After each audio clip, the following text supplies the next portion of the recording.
Hey, everyone, or whoever's in here. I'm going to do this like I always do it and give it a minute to let people come in.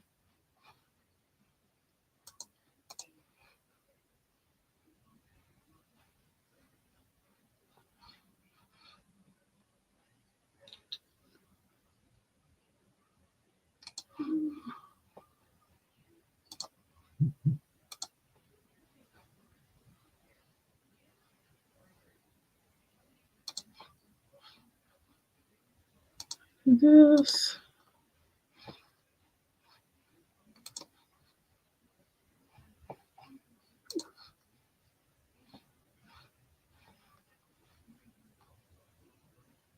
Hey, Kiki. Hey, Kane. I didn't know what you were talking about or why you had a thing with your hand over their forehead.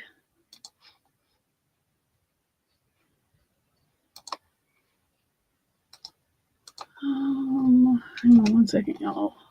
I'm trying to.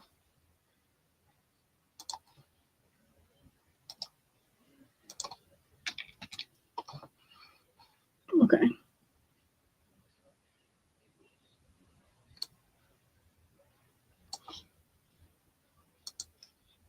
Okay.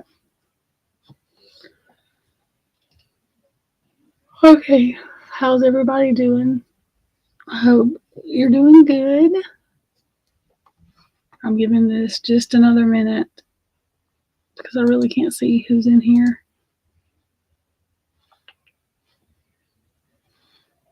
But we'll give this just another minute, y'all.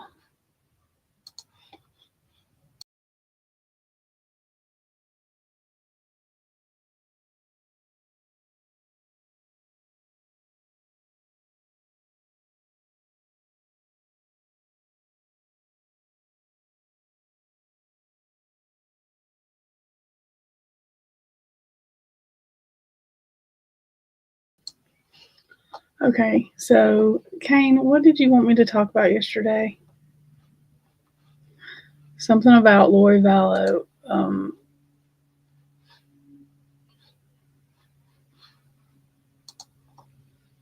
And I haven't kept up with that case too much, but I do know I find it interesting that there's now a forensic digital expert that is having to go through Dylan and her dad's text messages because you would think that the prosecution would have got that.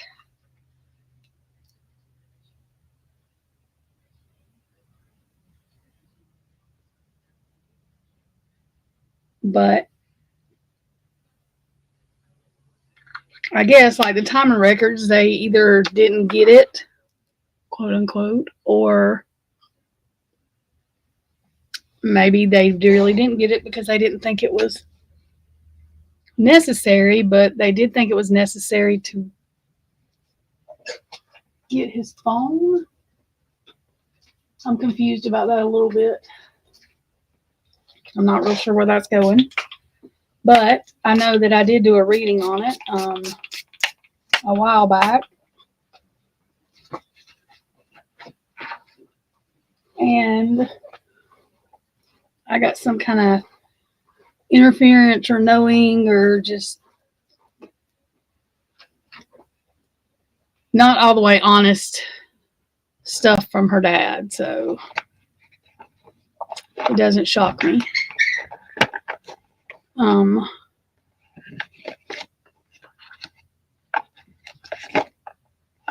don't really know what's going to come out. I'm going to do another reading on that.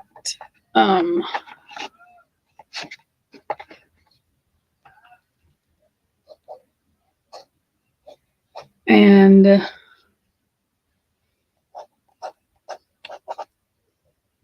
sorry, y'all, I was writing. And what may be involved in those messages. Snapchat seems to be some of them. And I'm guessing, I really don't know how Snapchat works, but I'm guessing that Snapchat, like, it don't save your chats or something, or I don't really know, but something like that. But they can still be found. So it's really peculiar to me why, if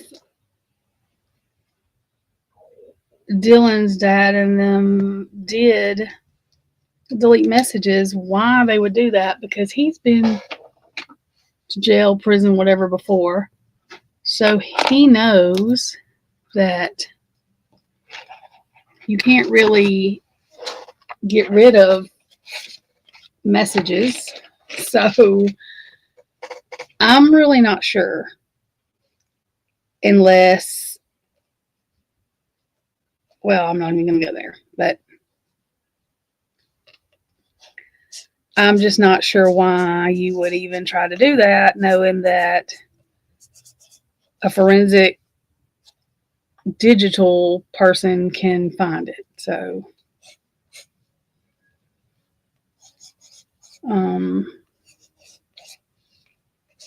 yeah, I don't really understand the deleting messages and stuff. Even Dylan and Bethany, I would think,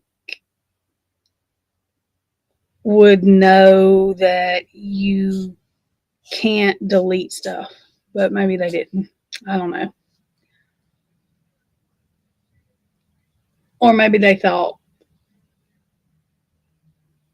it didn't matter. I mean, I just don't understand that at all. That's really confusing to me. Or, since how it hasn't been brought up yet, maybe they thought that it wouldn't be brought up. I'm not real sure. So,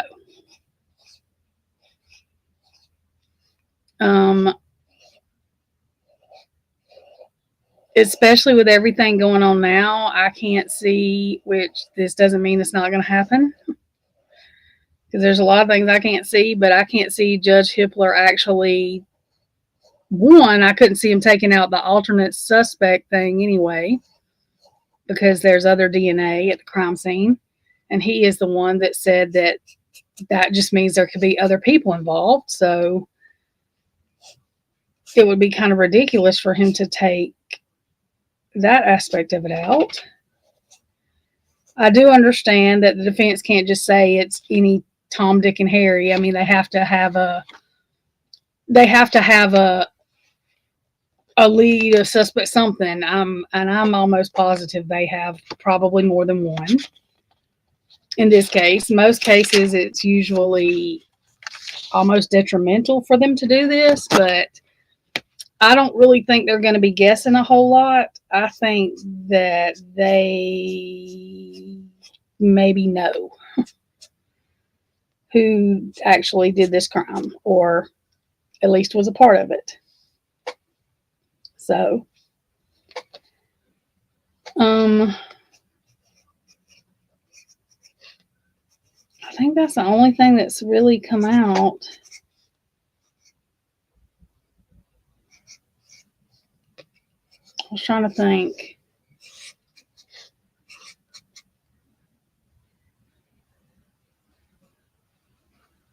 Oh, yeah, and the new prosecutor, which I know nothing about.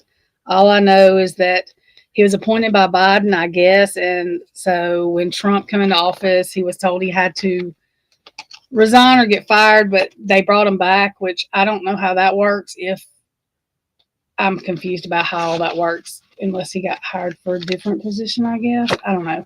But I figure just because Ashley Jennings is probably going to go bye-bye, along with Bill Thompson. That's just my assumption. That's not fact. I would almost think it's fact that Ashley Jennings is going to go bye-bye, but I don't know about Bill Thompson. I can't see them letting him talk too much either. But I don't think Ashley Jennings is going, I don't even think she's going to have a job. I wouldn't think so. Which I could be wrong about that, but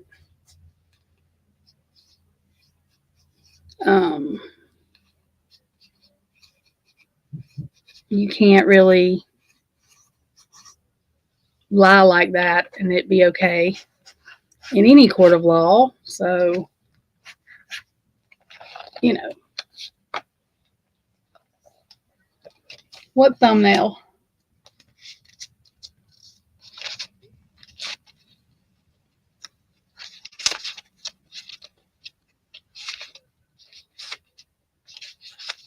And Meg, I have no idea who sleeps. Well, I slept for 2 days. I had a migraine. Hey, Carla. I don't know if I said hey to everybody, but hey, anybody I didn't say hey to. Carla. I don't know who else in here. I can't see. But anyways, Kane, what time are you going live? And I didn't go live last night because we had, I don't want to call it bad weather, but it was a lot of rain and wind. And it made the power flicker, so I didn't want to have to deal with that. Yeah, it finally rained and got rid of some of it. Now my nose is running, so you know, it's not one thing, it's another.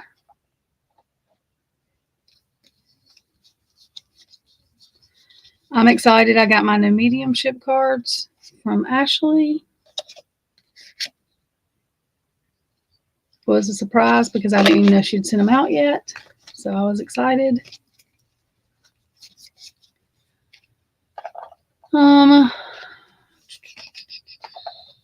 What else? There was something else.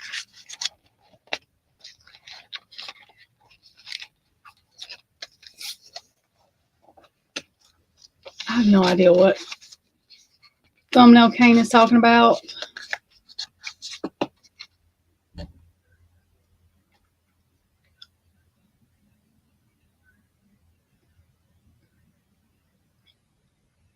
What do you mean this is no video? What is this?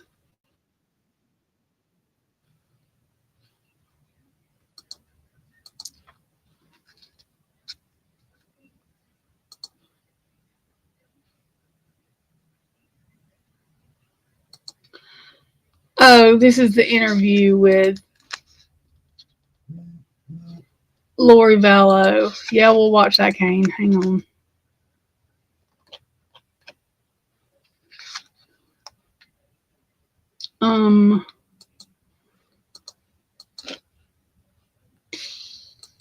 What was that? Oh yeah. My mom went blank, y'all. Sorry. I'm going to be doing, I have a shadow workbook that I'm going to explain later, not right now, but explain about how and why people do those and who it helps. And I'm also going to do, I have a detailed tarot journal. If you're wanting to learn tarot, then I'm going to be getting that together for everybody. And we can do little sessions on it. It's pretty much self-explanatory, but sometimes sessions help jog your memory or keep your memory of certain cards. So I wanted to do that.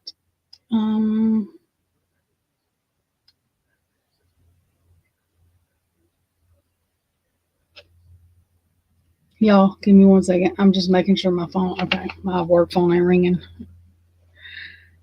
I'm doing this in the midst of doing work. Halfway. We have a lot of clients that don't have power and stuff right now, so I'm using this time to do something else creative, I guess. Okay. Okay, I think that's all I wanted to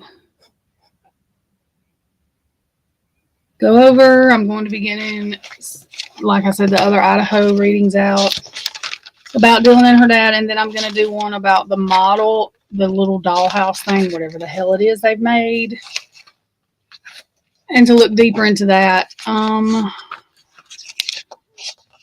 And then we have the hearings on Wednesday or Thursday. What day is it? 6. The 9th, Wednesday. So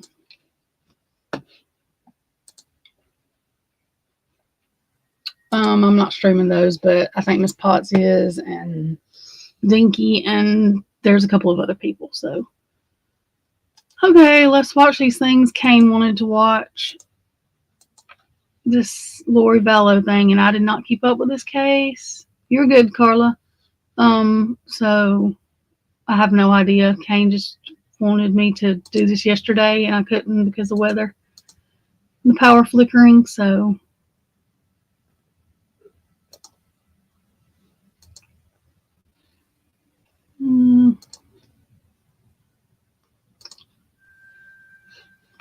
crud. Okay.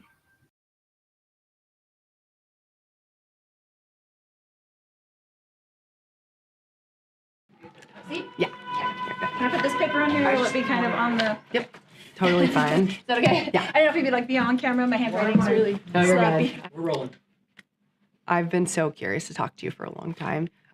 First and foremost, I want to ask you, why did you decide to represent yourself at this trial?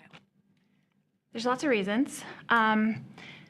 Obviously, being pro per is not an easy job. I'm not an attorney. I do not have training to be an attorney. There's something that I figured out when I got to this jail. You know, this experience has been 5 years running, okay?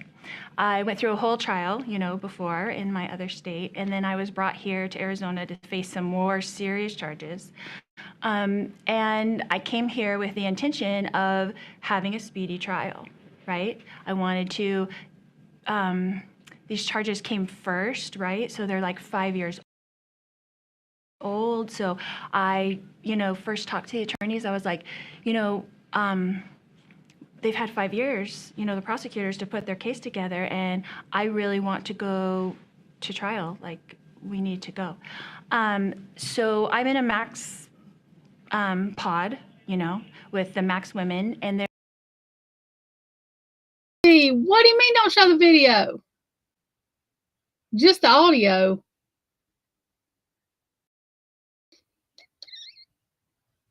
Okay. Hang on.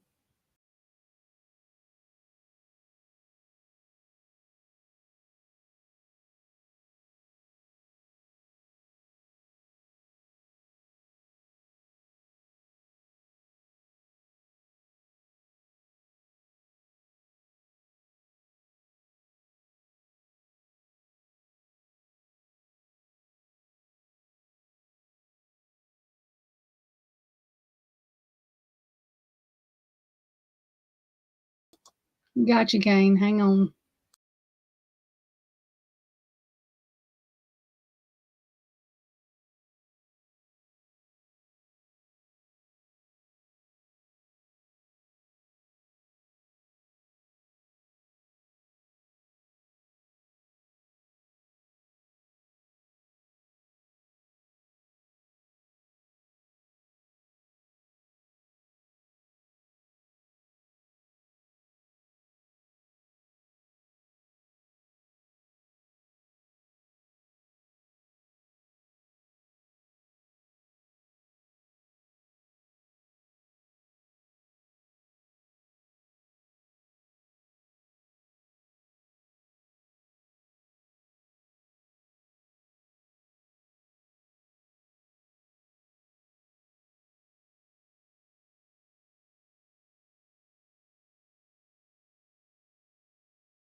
there's about 8 women in my pod facing death penalty. And you know, I was facing the death penalty in Idaho. I was the only one in that jail because it was a very small town and a small jail. But here, these women have been waiting for their trials for 5, 6, 7, 8 years to go to trial in a jail, okay? And then during this experience, you know, I've been in 4 different facilities during this experience, right? Because I've been shuffled all over the country, right? Came from Hawaii to Idaho to Boise, back and forth. So I've experienced 5 different facilities now. This is the 5th facility I've been in, and it is the worst. What exactly about the conditions bothers you the most? Because, you know, everyone's going to say, what did you expect? You've been convicted of multiple murders, so what were you expecting in this jail? Well, the people that are in this jail haven't been convicted of anything, that are in the same exact situation as I am. They're innocent. They're innocent right now, and they've been here for 5, 6, 7, 8 years eating slop. Every day, the same thing, every single day, not going out in the sunshine, not having proper medical care, not having proper dental. If something goes wrong with your teeth, you know what the dentist will do from jail? They pull your tooth out. That's it. So you're fighting for the other inmates here who are waiting for their time in court. This is what I found out. Arizona, different from other states, and I only know the 2 states because I've only dealt with 2 judicial systems, right, has no intention of giving anybody a speedy trial, even though it's your constitutional federal right, okay? So what I am fighting for these women, I'm fighting for these women and trying to set a precedence here that you can't just leave these women in jail for years, because the conditions at the prison, if you do get convicted, are a million times better than they are at the jail. Jails are not designed. They're not all over the country. Jails are not designed to let you stay long term. The average person in jail goes 3 months. You're in there for 8 years. You've had teeth pulled out all over. You don't have any kind of thing that you need here. So I talked to my attorneys and said, I need to go. And they said, we can't do it because I agreed with them, right? Because I said, from their professional stand, they want to go to court prepared, right? Of course. I'm a hairstylist. I used to charge tons and tons of money in Austin, Texas to do hair. So I'm not going to charge someone $400 to do their hair and let them walk out the door and not let it look good, because that's my reputation. So I talked to my attorneys. I said, I understand where you're coming from. I understand 100%. I don't want to put you in the position where you're saying, I can't do a good job for you. I can't do this for you in this amount of time. But I've been working on my case for 5 years. So I know my case better than an attorney can learn it in 2 years. But here's the thing. When you waive your speedy trial, then they can keep you here as long as they want. There are intelligent, strong, beautiful women in here that have been here for 8 years because of family tragedies. It's the same like my case. A family tragedy, not a crime. A family tragedy. And they're waiting and they're facing the death penalty for a family tragedy. I know these women. I talk to them every day. I try to uplift, strengthen, and help women in this jail. And I think that's the purpose why I'm here. Can you define family tragedy for me? Yeah. Obviously, you were convicted of killing your kids. Where does that Wrongly disconnect? convicted. You believe wrongly convicted. Absolutely, 100%. So then, how do you address that? You were convicted of it. They're not here. So what happened? Anyone who's had cortisone injections for more than 3 months needs to see this. Watch what salt does to our joints. Between aspirin and ibuprofen, which one do you think is best for joint pain? Neither. I have some information about painkillers that might be. Okay. Can we cut for just a second?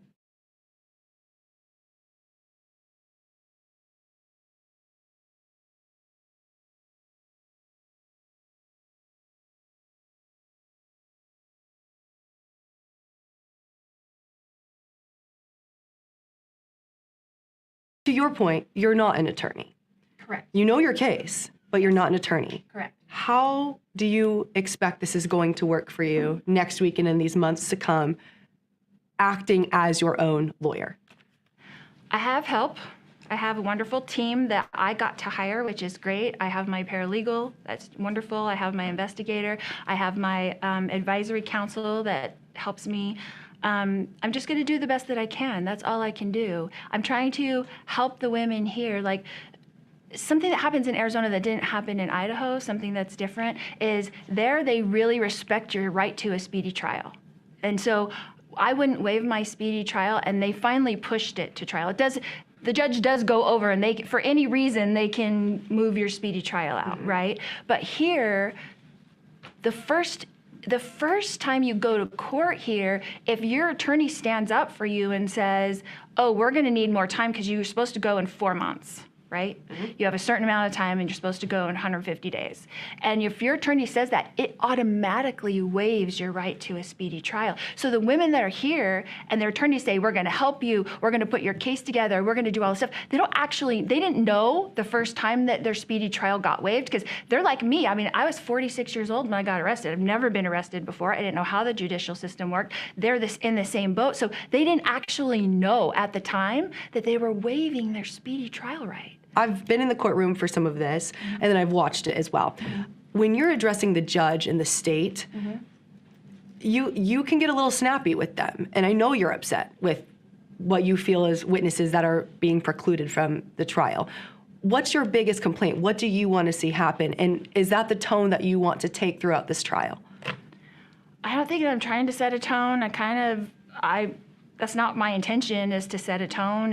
And I'm not a fighter. Okay, so my whole life I've been a peacemaker. I'm a person that loves everybody. I'm a person that gets along with everybody. I don't like to fight. So this is a challenge for me to even fight for myself, to fight for these women, to kind of stand up for the first time in my life, because I'm kind of been, I'm a people pleaser by nature. And it's been really difficult for me, but there's so many wrongs in the system. There's certain things that your attorneys won't say for you, because here's the problem. Your attorneys, they're professionals, right? So they're colleagues with the prosecutors, they're colleagues with the judges. And I get that, because I've worked in a professional environment, so I get that. You have to be, they argue their points, and then they go out to lunch. Like, I get that, right? I'm not doing that. I'm fighting for my life here, really. There's this notion from people in the public that feel you're representing yourself because you have nothing to lose, that this is a challenge, kind of a show, a game for you. Do you agree with that? I never hear any of this stuff, because I'm in a room 23 hours a day, and we don't have any access to any kind of news. So, or any kind of anything, really. So I didn't know that people were saying that, but I wouldn't agree with that, obviously. What's your mindset going into trial? What do you believe now, and how do you feel as we're just a couple days away? A little bit stressed. It's a big case. It's a big case. It's stressful. There's a lot of things. There's a lot of legal things that have to be done. We're working on stuff every day. We're working late into the night. The biggest challenge for me in this trial will be the logistics. I want to be able to go and talk to the people who have stood up and lied about me. I get to face them face to face. I think that's important. So the hardest thing is here, they wake you up at 3 o'clock in the morning to go to court every single day. And you sit and you sit and you sit and you wait, but you're woken up and you're transported and you're getting back to the jail at like 5 and 6 o'clock at night. I'm gonna have to prep for the next day for my witnesses. I'm gonna have to meet with people. I'm gonna have to have my, paralegal's gonna come over. We're gonna get paperwork ready. We're gonna get, our stuff ready for the next day. So the hardest thing, it'll be lack of sleep. Nobody does good with lack of sleep. Are you worried about the legal things you don't know? Obviously, there's lots of legal things that I don't know. I have been studying. I've been studying a lot the law. I've been studying it for 5 years. I've been talking with attorneys. I had a team of 11 people in Idaho, some really, really smart people. People were brought in all over the country from different states and everything, because I was a death penalty case. And so I learned from a lot of people, and I'm a smart person, and I paid attention. I consider myself an intelligent person, like a lot of these other women here in this jail. And, we're trying to do the best that we can. I know it's not going to be perfect the way an attorney would do it. So that's when people say, like, she has nothing to lose. Like, I don't necessarily think that I'm going to do a better job than the attorneys can do. That's not my intention. My intention is to say the things that I would say for myself. I mean, I sat there during a whole trial and I discussed a lot of things with my attorneys and asked them to say very specific certain things that were important to me, just as a person, as a human being. These things are important that you say this for me, and they wouldn't say it. So, and I get the professionalism and I get what they're doing, but sometimes you just have to be able to do it for yourself. You want to be your own voice. Yeah. Going over your case and all of it for years, I mean, it seemed like you had the life that so many wanted in Arizona. You had it all. I loved our life here. Yeah. Why are we here? Like, why are we at the place we're at now? You had that life. Why throw it away? It's tragedy. Families have tragedies. Things happen, and there was a domino effect of tragedies in my life, and that's really sad. What do you describe that domino effect of what? It's probably something that we should save for next time. Do you still believe in those things of the dark and the light spirits and the zombies? Is that still part of your belief system, or have you changed your beliefs? Watch what boiled eggs do to your body. Have you ever noticed how you could ease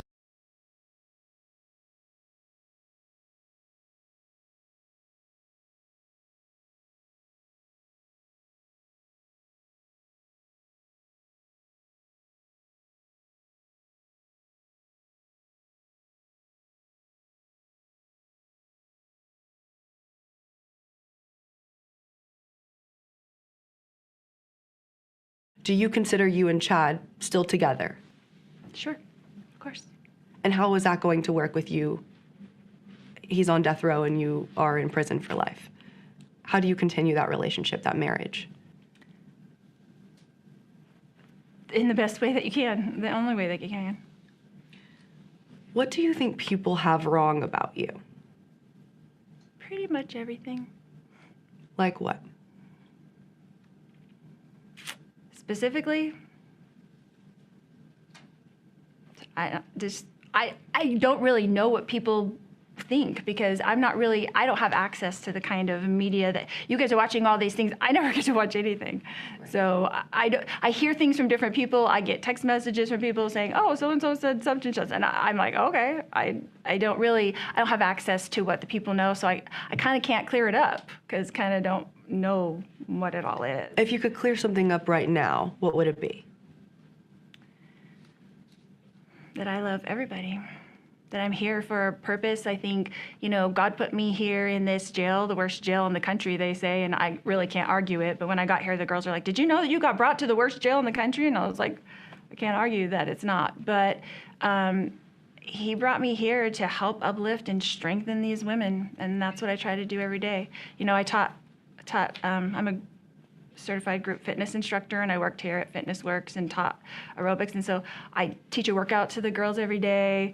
We laugh together, we cry together, we pray together. We're all in our separate cells. We're in there 23 hours a day. So we just talk to each other through the cell doors, right? Like each of us get out an hour a day and we can talk to each other through the door. We have to take our shower and whatever. But this jail, some days you'll be in your cell for 3 days. They go on lockdown and you don't get out for 72 hours. You're just in your room. So I'm here to help strengthen these other women. Sometimes God needs somebody to go into the trenches. And I think he put me here for that purpose. A follow-up question to what you said, that you love everybody. Does that include your children? Absolutely. I love my children. I've always loved my children. There's never been a question. Even being convicted of killing them? Wrongly. Mm-hmm. Of course. Do you plan to take the stand yourself in your own trial? Haven't decided yet. Don't need to decide that. Legally, you don't have to decide. So we're going to see how it goes. And that would be a situation if you did decide, where your investigator or somebody would ask the questions to you on the stand? Yes. Okay. That was my understanding too. I just want to make sure I was correct on that as well. Well, my understanding is that the advisory council would have to do that. Yeah. But I would have to write the questions. They can't ask me anything that I don't. And you have to pre-submit those. You can't just go up there and say what you want. Correct. Mm-hmm. That's my understanding. Yeah, that was my of the law. understanding. It was my understanding as well. This is probably one of the more unprecedented situations. You were involved in choosing your own jury. As a non-attorney, what was that process like for you? That was an interesting process. I mean, it went way better than I thought it was going to go. The process in Idaho is so different. It was interesting for me because it was so different, and I have had that experience, so I was like, I kind of know what's going to happen here. But every state is different, right? Every county is different. Everyone's going to have their own rules of how they did it. I have to say that I was pleasantly surprised that the judge was very fair in doing the jury selection in some ways. So I think it went really well. It went really fast. I didn't expect that. I thought it would take a long time. So I feel like it went as well as it could go. Are you nervous for Monday? See how it goes.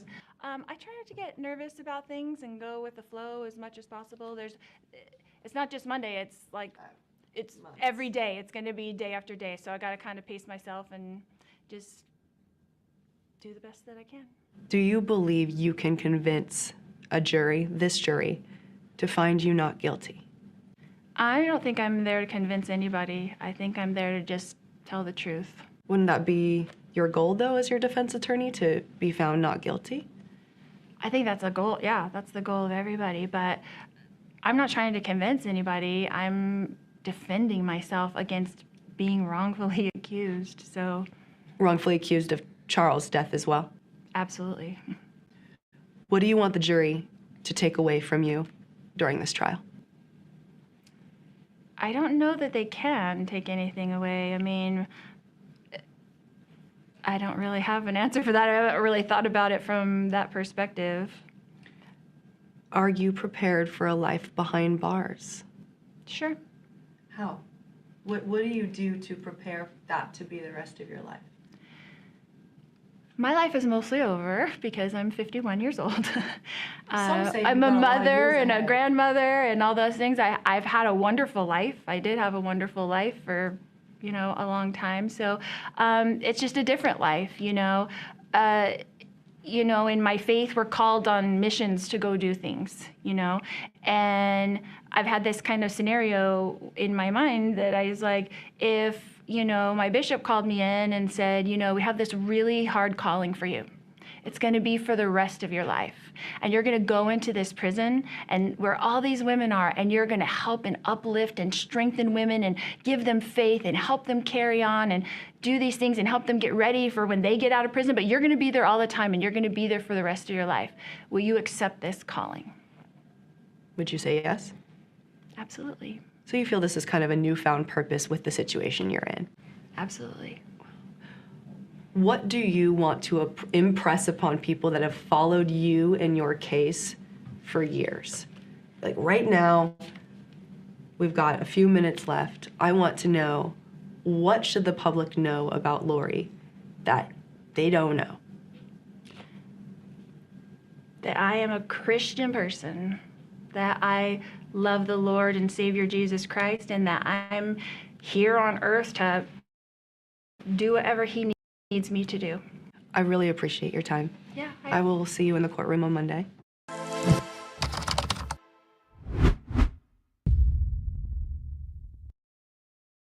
Well, okay, wasn't that interesting?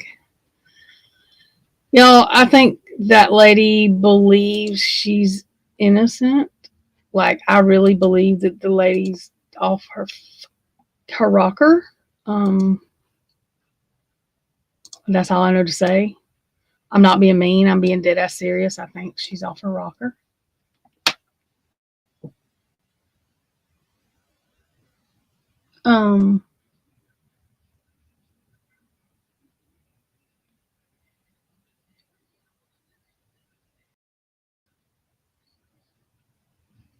I have no idea what to say about that.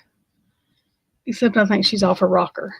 That's all. I mean, I don't know if there is anything else to say.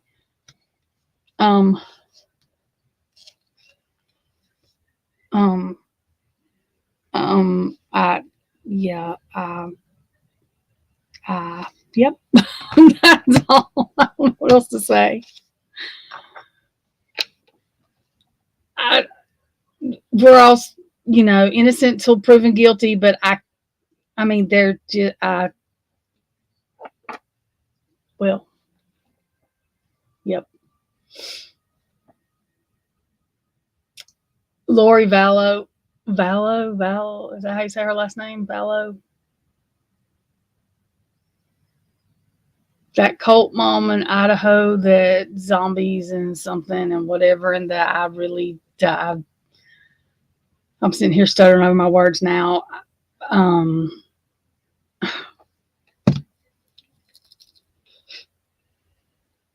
What is she on trial for in Arizona? Her brother's death or Kane? I can't remember. Like I'm a little confused with what all. Yeah, she or had her children killed. Whatever.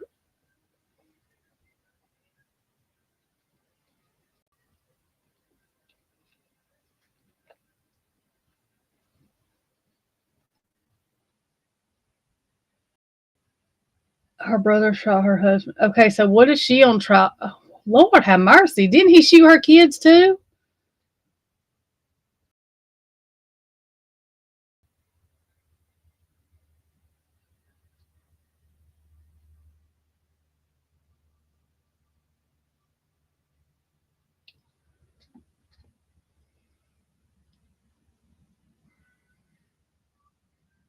Yeah, and I mean, I'm not taking up for her. I'm saying that, like, I believe that she really believes that she did. Like, I think she's messed up. I think she's off her fucking rocker. But, you know, like, I think that I don't know what the hell I don't really know. Yeah. Didn't her brother shoot her kids too? Is that how that went? Wait a minute.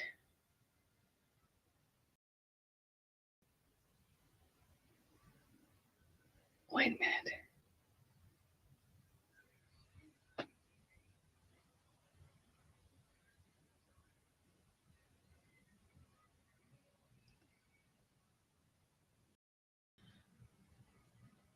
Okay, but conspiracy in Arizona. What's the conspiracy for in Arizona? I'm so confused.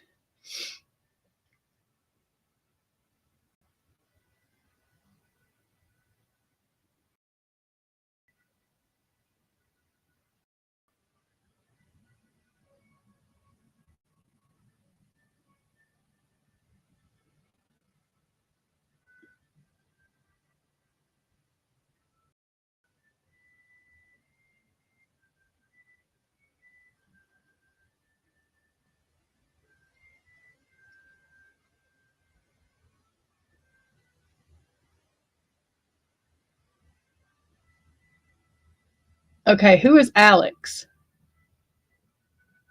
Chad is the wackadoodle she married, isn't he? And Alex is who?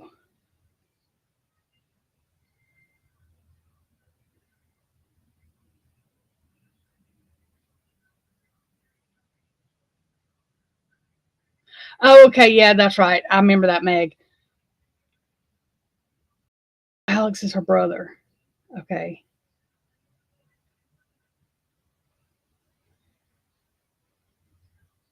Um.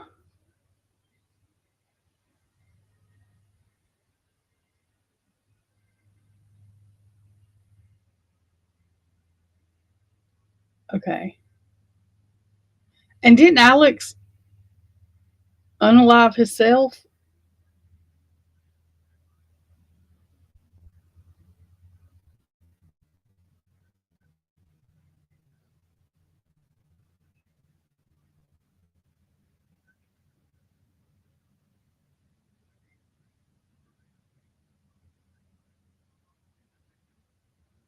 She didn't shoot him, Carla, but she agreed to let it to have to for for it to be, she knew it was going to happen.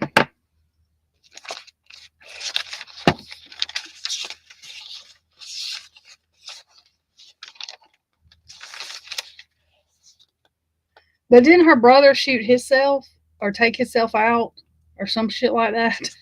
Sorry, I'm trying to halfway get caught up. I couldn't watch all of, like, I there's parts of it I just couldn't do, but it took me forever to watch the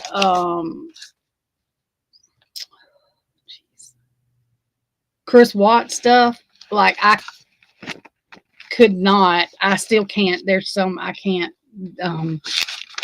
Anyway, yeah, there's some of it I can't. So I don't. But I think her brother took himself out or some shit. Her brother's dead too, though, right now. I don't freaking know how she talked this man into doing this stuff. Like, I don't. Yeah. I don't have words. It's not funny, y'all. I just don't have words. I'm just confused. Oh, okay. Oh, you're good, Meg. Okay, I got you. Oh, okay. Yeah, he probably had a pulmonary embolism.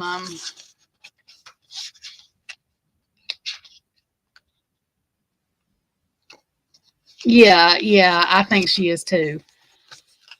But what I'm saying is she believes in whatever the hell that is that she's calling, I guess, Christianity or whatever. That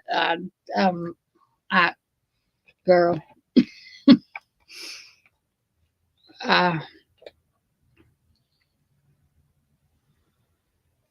You're right, Christy. He's a wackadoodle too.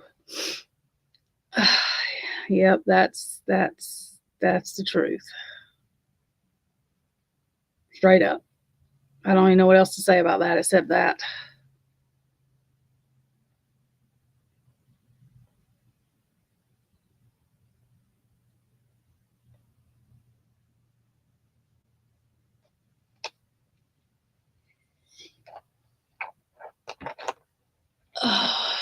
I mean, I just don't know what to say. I just try not to get irritated.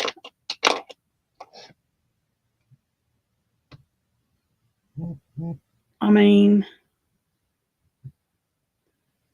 you know, he has a right to roam where he wants to roam. I just wish his ass would roam somewhere I'm not. Or at least commence to only talking where I'm not. But, you know, we don't always get what we want in life. So, you know, shit happens.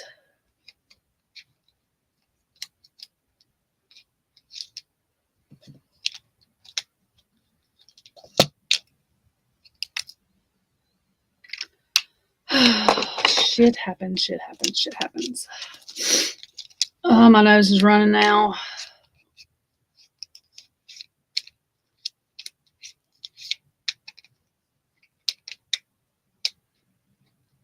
I probably shouldn't feel like I do, Christy. I just feel like he's fucking with my head every time he says something. And he knows that I'm there. Like, I feel like he's messing with my head and it pisses me off. So then it makes me want to say something crazy. And I try not to say nothing crazy, but that's just the way I feel. I probably shouldn't feel that way, but I do.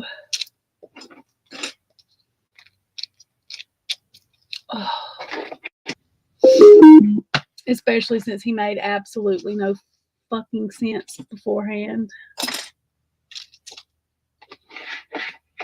But at least I'm not crying over him, about him.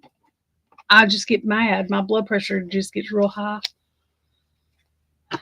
when I have to see his name or see anything he has to say, because I want to tell him to go screw himself. But, you know, I'm trying to be grown up. I'm telling y'all now that if y'all see me say that to somebody in chat, then I'm just not being grown up. Sorry. You can call me out if you want to. I'll call myself out, because I may not be able to swear to be grown up every day. It's going to end up catching me one of these here days, and I'm going to say something crazy like that. Just ignore me. God, what the hell? I can't find my pen. Well, I'm just saying, I mean, I'm not gonna swear that I'm gonna do grown up things every day because it's gonna come and it's being pushed to a point to where I'm gonna say something absolutely ridiculous. The other day I said, call it like you see him, and then he shut up and didn't say nothing else. So that was good. That was kind of my point. I don't remember who said what. Somebody said something to him or something, and I just said that. That was probably mean. It's okay though. I ain't been mean yet. I ain't been mean yet. That don't mean it ain't coming to though. I didn't say it was right, y'all. I'm just saying. That just don't mean it ain't coming. I am not defending anything that I'm saying right now is right. I ain't even saying that. It's probably wrong as hell. I'm going to be wrong. I'll have to apologize later when I feel bad about it. I might not feel bad about it for a while. I'm just saying.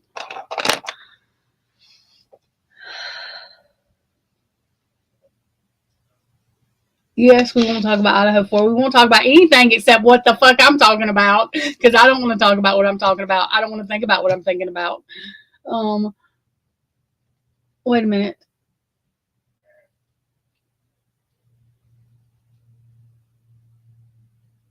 Oh, girl, we can talk about anything. Who has an Idaho 4 question? Tell me again, Kiki. Oh, you have Idaho 4 question. Do you want to come up here, Kiki? You can. As soon as I figure out how to share this link, hang on. Un momento. I mean, go ahead and ask your question, but hang on, y'all.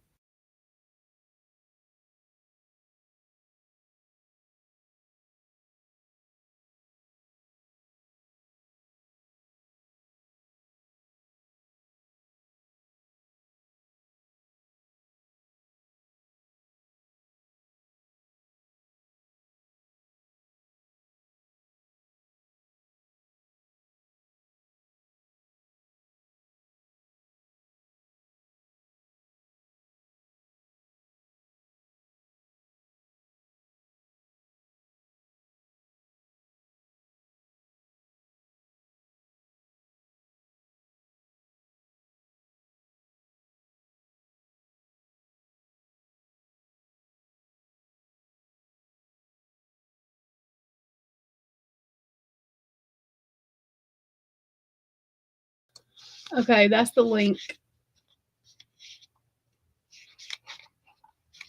If you want to come up, Kiki. Yeah. Okay. It just takes me forever to do anything. I did get a new microphone though. Oh, yeah. Twiz may be in the bed too. Okay, wait a minute.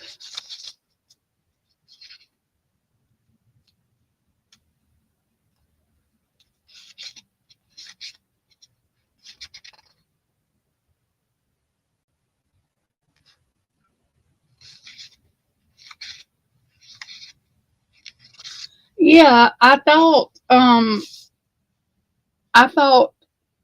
the data was the physical data or the tower data and like the call advanced data was more reliable than the metadata, because I thought Cyray said he didn't use the metadata, or that's not what he used usually anyways. Isn't that what he said, y'all?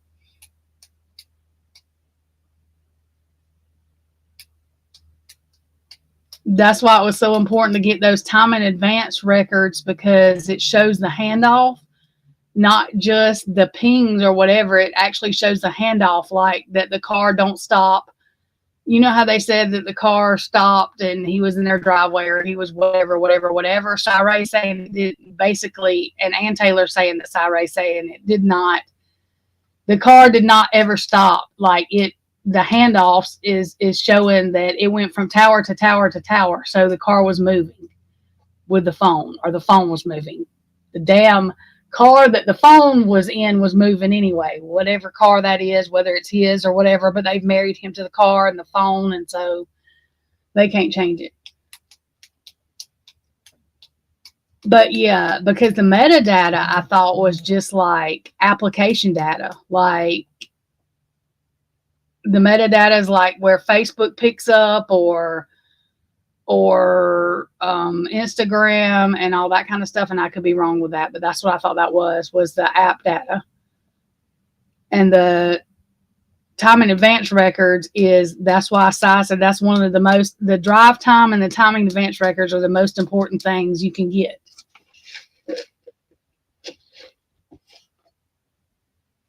Because that's what shows like the literal, what I just explained, handoff of the phone. That's why Cyree was like, I don't know. And even the pings, they can't even, those pings didn't even happen, y'all. Or they don't know if they happened or not because there is no data. From what Cyree is saying, from what I understand, I could be wrong about this, but from what I understand from the documents, what Cyree is saying is there is no data. All of that data that they say, whatever, they don't have any of it. So, I mean, I'm confused. They don't even know if his phone actually, I mean, they may know it pinged, I guess, but I don't even know, because what it's saying is they didn't have any of the data. Is basically what they were saying, I think. And somebody correct me if I'm wrong, like I said, because that's just what I understood of it. And the way I understood it being explained.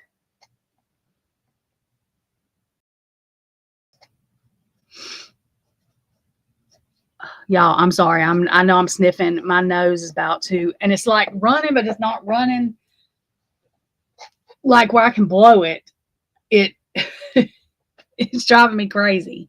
It's one of them type of things. It's not like running where it can be blown. It's just running just enough to make me sniffle and aggravate the shit out of me. But yes, Kiki, I think you are right about that. That's what I think Cyree was explaining about the difference in the tower, the physical data, like the handoff data stuff with the time in advance records and the metadata, I believe. I mean, I guess I could actually look that up and it would tell us, but I'm a dingbat and just thought about that. So.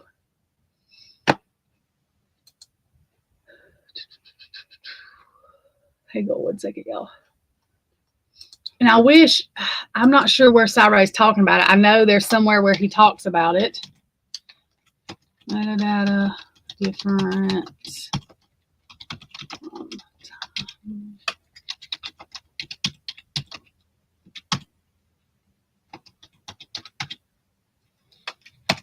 Okay. Okay, hang on. Yeah, I'm just going to read this to you. This does not mean I explain. I understand this crap, so I'm just telling y'all now. I may not be able to exactly explain in detail. I'm just going to read what it says. Hang on.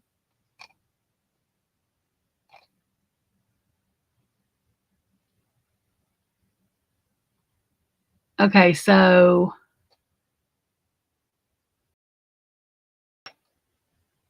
hang on.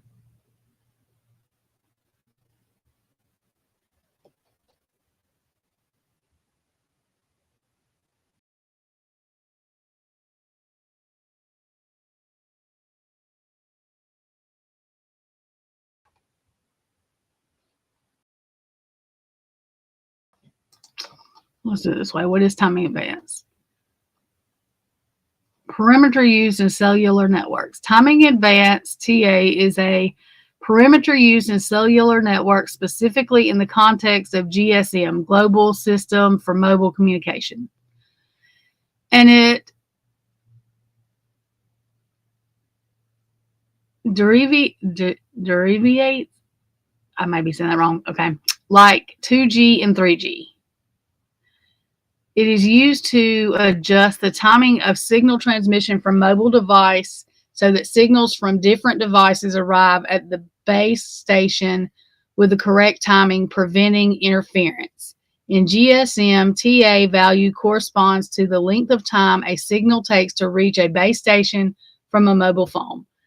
TA is used to control the uplink transmission timing of individual UE. Okay, hang on.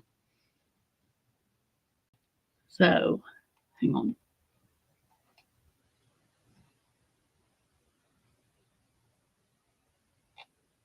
I don't care about no damn ignition time. I didn't say nothing about no damn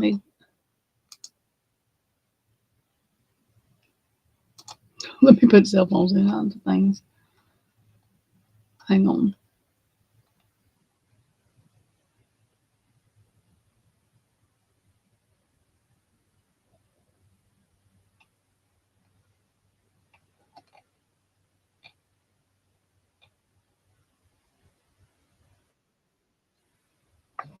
Oh, hang on. Are you on here? Okay, wait a minute.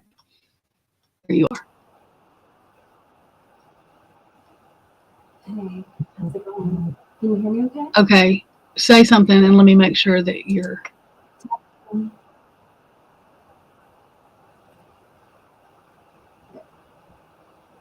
I may have to fix your microphone. Hang Can on. you hear me okay? Yep, hang on 1 second.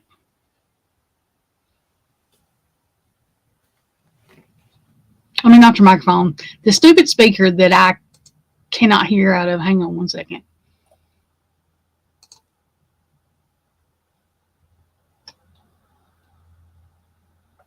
That's why I can't hear. Hang on, my speaker turned off. Stupid speaker. Makes me mad. Okay, hang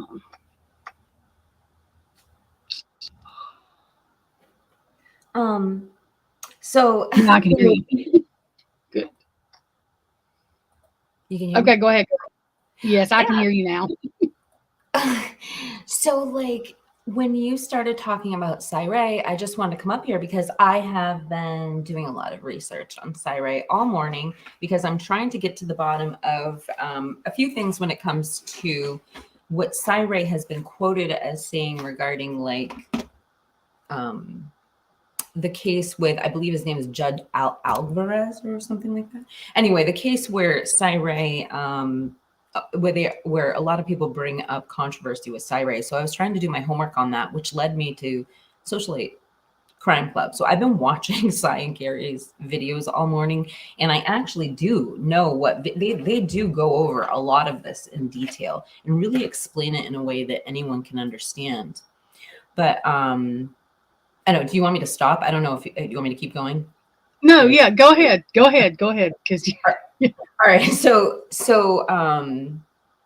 when they were talking about the misuse of so basically Cyray is the standard. He wrote the software that does this. And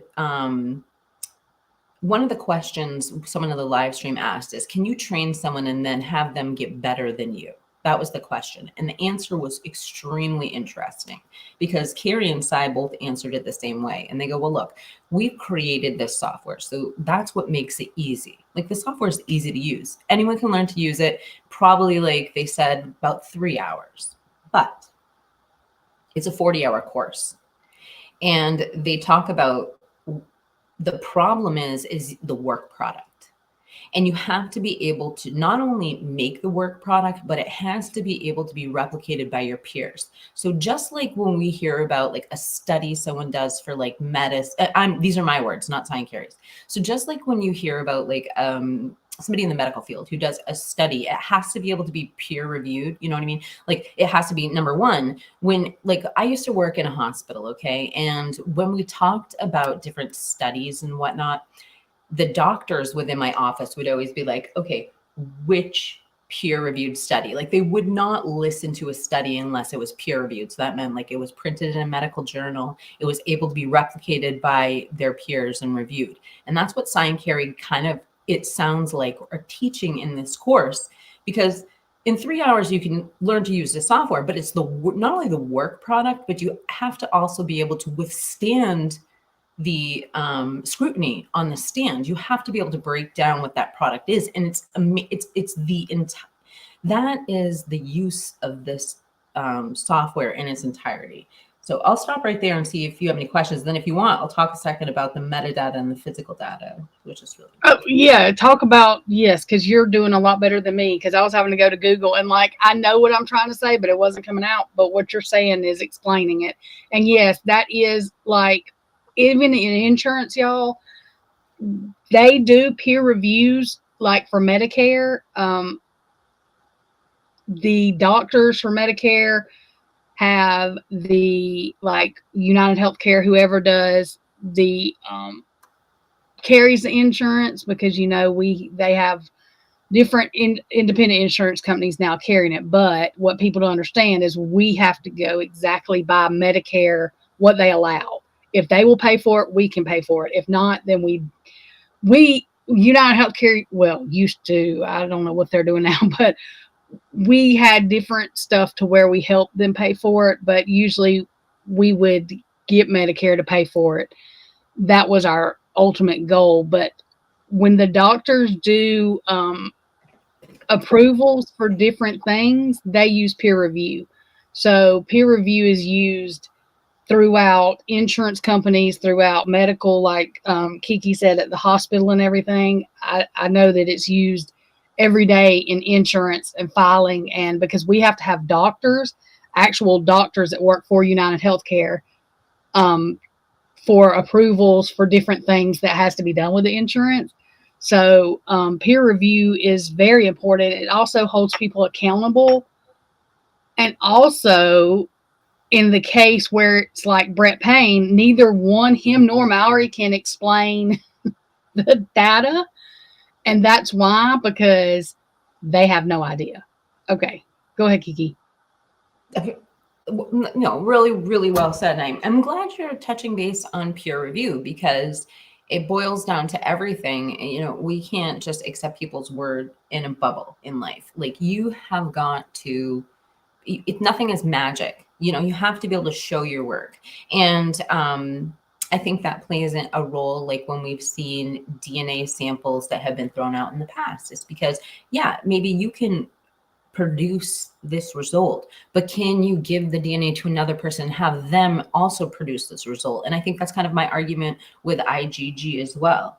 You produce this result. Could another person produce this result? And I think that's what they asked for with the work product. I think the caveat to that is you have a 3-letter agency working alongside, and I'm specifically talking about the IgG, alongside the investigators, and they have, I don't want to say it's special powers, but let's face it, they do have special powers. So there are proprietary investigative tools that the 3-letter agencies use, and therefore, maybe that's how they're getting away with not producing this work product. But again, we typically allot those powers for national security issues, not private citizens. So, you should be able to face your accuser, and that's what it boils down to. So back to my original question, which brought me up on panel, which was, hold on a second, let me just pull something up here.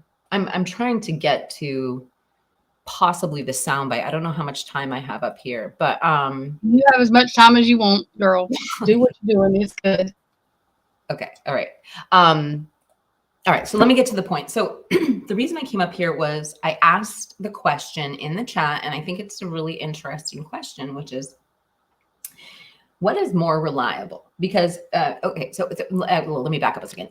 When we listen to both sides of the argument when it comes to Cyray, one of the largest counter arguments I hear is, well, the common phrase we hear is, this is junk science, or whatever is what people will say, which is an insane thing to say from what I've learned about the technology. But either way, I think they're saying that in terms of an investigative tool. And other people have said more powerfully is the metadata on the phone. So I was thinking on this while I was going back and watching Cyan Carey's videos, because they talked a lot. They were referencing another person out there. I'm not going to call out the name because Cyan Carey don't call out the name, but they were definitely referencing this other person who uses a different type of data. And so it got me thinking, philosophically, seriously, what is what is the more reliable data for an investigative tool? The metadata, like the GPS satellite software within the phone, the gyroscopes, the magnetometers, and like that type of data that's recorded, or the physical data, the cell phone tower signal that goes out and, you know, hits a tower, the physical data. And I mean, so ultimately, I mean, there's got to be metadata involved to collect that physical data, but ultimately, I would say the physical data for me probably would be more reliable. And I'll tell you why, because metadata could possibly be altered. Now, like, you can't actually alter the metadata, but you can do things to manipulate it. Like, you can overwrite it to the point where nobody could ever figure out what was on there. Or say you were a really good smacker, like, could you not write some sort of code that would, like, you know, make it appear to be something else that it's not? Could there be spoof apps? Could there be somebody who puts something on your phone that makes it look like you were somewhere else, or manipulates that collection process from the gyroscopes, the magnetometers, or intercepts that satellite signal with a VPN and puts you somewhere else? I don't know, but that's what I'm thinking with metadata. And that's why I'm saying the physical data of the towers might be more reliable. Now, at the end of the day, that physical data is collected by something that contains metadata and software and coding. So at the end, you know, it's back down to information technology, and why we need freedom of speech and freedom of press, because information technology tells us that where we see anything on the internet, anything, it doesn't matter what it is, there is a source behind that. Somebody wrote that code. Chaos will never create a symphony. Like, it didn't just freaking appear out of nowhere. Even AI that writes code on code, it comes from a source. I mean, I believe that's one of the reasons we can prove there is a God. Our DNA is literally code. Who wrote that freaking code? You tell me. You know, so my point is this, is when you see code, it comes from a person, and where there's a person, there is bias. And where there's a person, there is room for mistake. And where there's a person, that means they're only human and they're fallible, and you know what I'm saying. So it boils down to also the importance of transparency and freedom of the press and freedom of speech, because there's just no way to regulate everything to death. Like, we have got to have just open book transparency, and back to what we started this conversation with, which is peer reviewed stuff, like a product that your peers can review. And that is exactly what Cy and Carrie Ray are saying in their podcast is, yes, you can learn in 3 hours how to poke around with the track software, but there's not a chance without going through the entire certification that you'd be able to produce a product that can be reviewed by your peers. Oh, and AR's in the chat, and Carla, and we have a lot of new people. Christy Aquarius. Hey guys. I'm sorry, I'll shut the up. No, you don't need to shut up, because I have a question for you actually. Is metadata like, is that app data? Isn't that like the Facebook data and the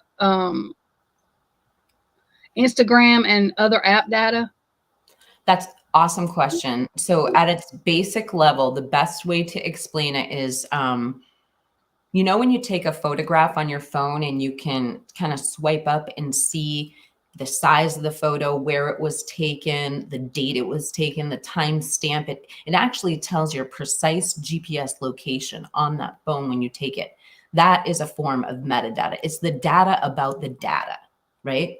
So a data about a photograph, and it also includes so much. So it can tell you literally, like, if I'm walking up and down the stairs with my phone, it will tell me what floor of the house I'm on, because you know what a gyroscope is, right? So those are inside your phone at a little teeny micro level, and they tell you how you move, left to right, up, down, blah, blah, blah, blah. And they're incredibly precise. The problem is evil people and human error. And you cannot regulate that. I mean, like, literally till the end of time, we will be combating this. We need transparency, freedom of speech, you know? So if they use the metadata and then like the handoff data, the tower data, the transmission data, then using both of those, they can kind of see if the metadata is, whether it's been tried to be manipulated or just error. But yeah, I agree. No. I need to back up a second because I did misspeak there. Let me not be so dramatic. Okay, so with the metadata that came from the phone, from what I understand from listening to the experts, you cannot actually like alter it, but what you can do is overwrite it. And so we sit here and we wonder, like, what is going on? Like, why haven't we have metadata from Bryan Kohberger's phone? And I don't understand this. Like, I don't know if it, like, I don't know what's going on with that, but we don't seem to know the precise location of Bryan Kohberger. So I don't think you can alter metadata. However, when it comes to an app or something that records it, I'm just saying in general, those things are created by humans. Anything, even the track software, that's created by Cyray. So even though it's capturing a physical data, it's being put into a system with metadata, and could possibly have human error, but I mean, the system is the standard. It's the standard. But I'm using it as an example. And I got you. I'm not an expert. I'm like literally talking off of listening to a bunch of podcasts right now. I'm just not an expert. I don't know anything. For anyone listening, everything I say is a guess, speculation, not fact, and I have nothing to base it on except it's rolling up at the top of the screen. But I think he's right. I mean, pretty much everybody here knows, but it's rolling across top of the screen. If something is misspoke, like she didn't write the software, she has been listening to Cyray, and that's how we learn. I'm actually learning a lot from this because I was like, where did pings come from? What in the world? Because I didn't even know you could do this with cell phones, y'all, until this case.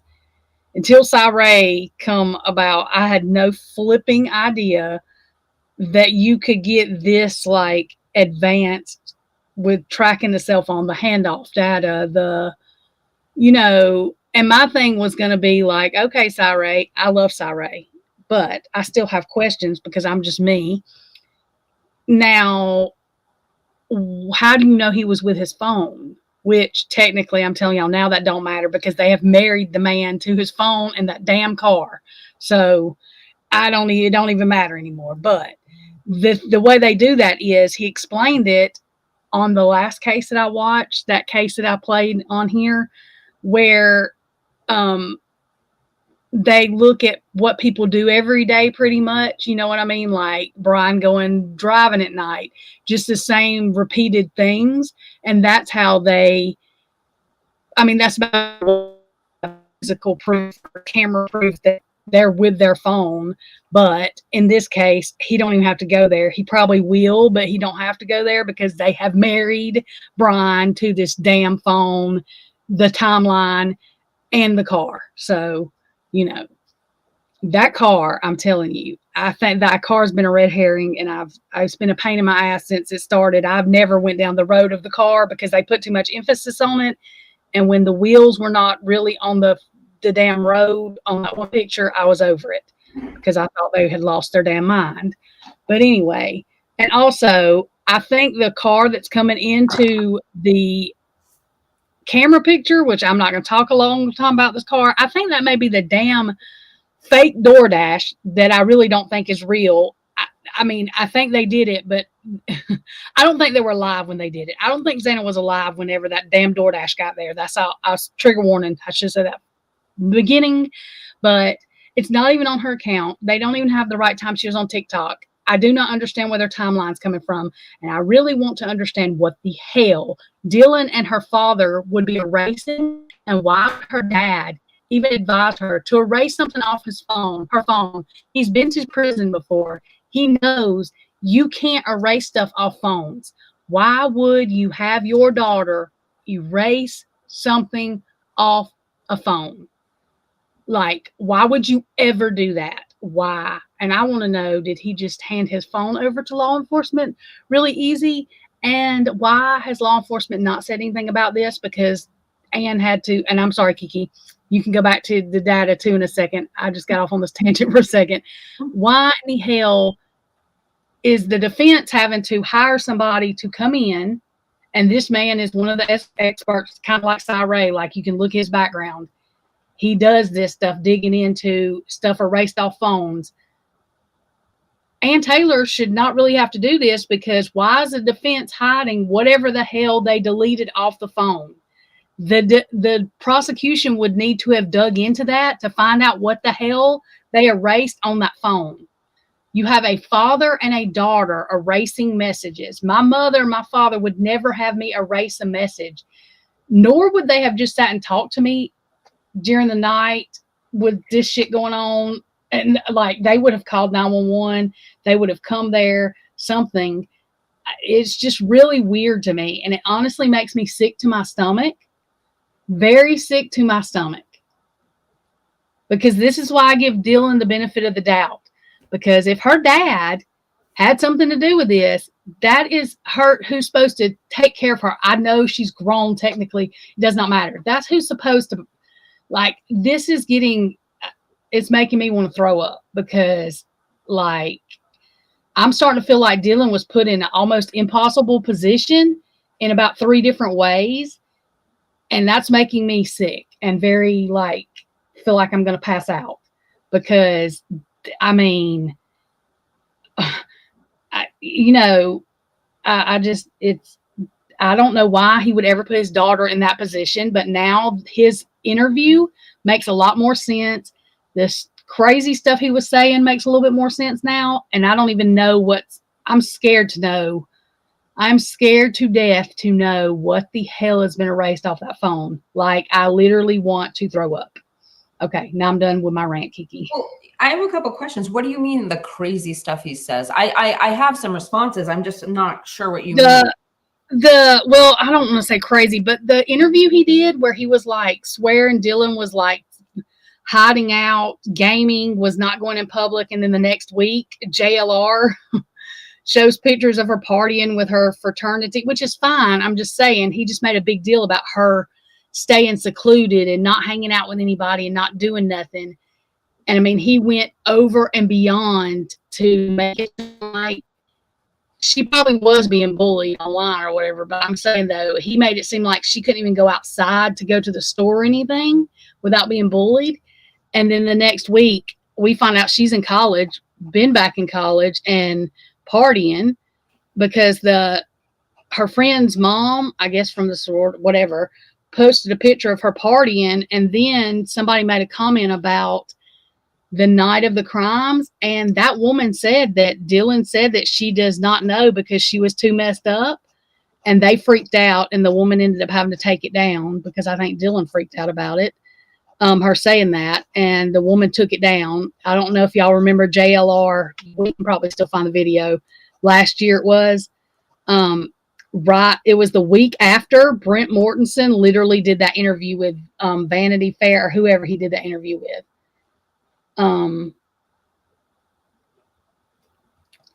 Remember, Kiki, because I think I showed you. If not, I'll send it to you again.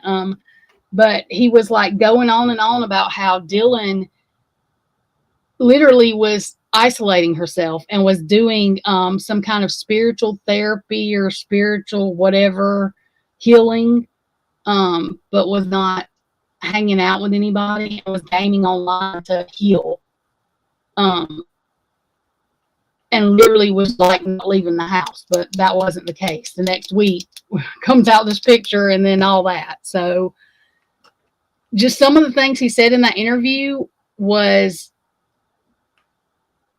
he literally repeated, which I guess you would, but I just want to say nothing, the shit that law enforcement said, that where they lied on Dylan, like clad in black. The other shit that she didn't say, that we now know she didn't say, that the police said, that he repeated, and it's just weird that he did that. And then that damn black truck that I wrote off, like, there's no way that's Dylan's dad. When I looked at that truck again, I thought I was going to throw up. So I mean, I hope like hell. I hope like hell that, I mean, I just hope there's just, I mean, that, that wigs me out worse than anything in this world.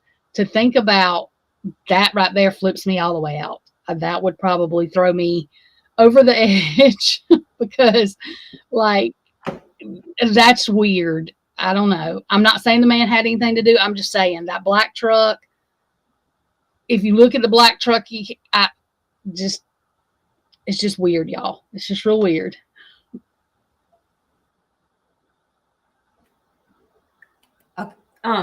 So the question I was asking you about, like, what was the crazy stuff he said in the interview, and you were saying, like, I'm remembering back to what you're talking about now, when he was saying that, all the things you said, and that Dylan was basically playing video games in her basement, and I didn't realize that was an interview. I didn't realize that came from him. I thought that was a family member who was saying that, or a friend. And I didn't realize that actually came from her father, saying that she was basically, anyway, so building off of that, I remember the photos you're talking about. And the one that I think is like the most controversial, and that one I had seen on Crime Circus and JLR, the Halloween that you're referencing, the Halloween TikTok, where she's with her two friends in the cat suit.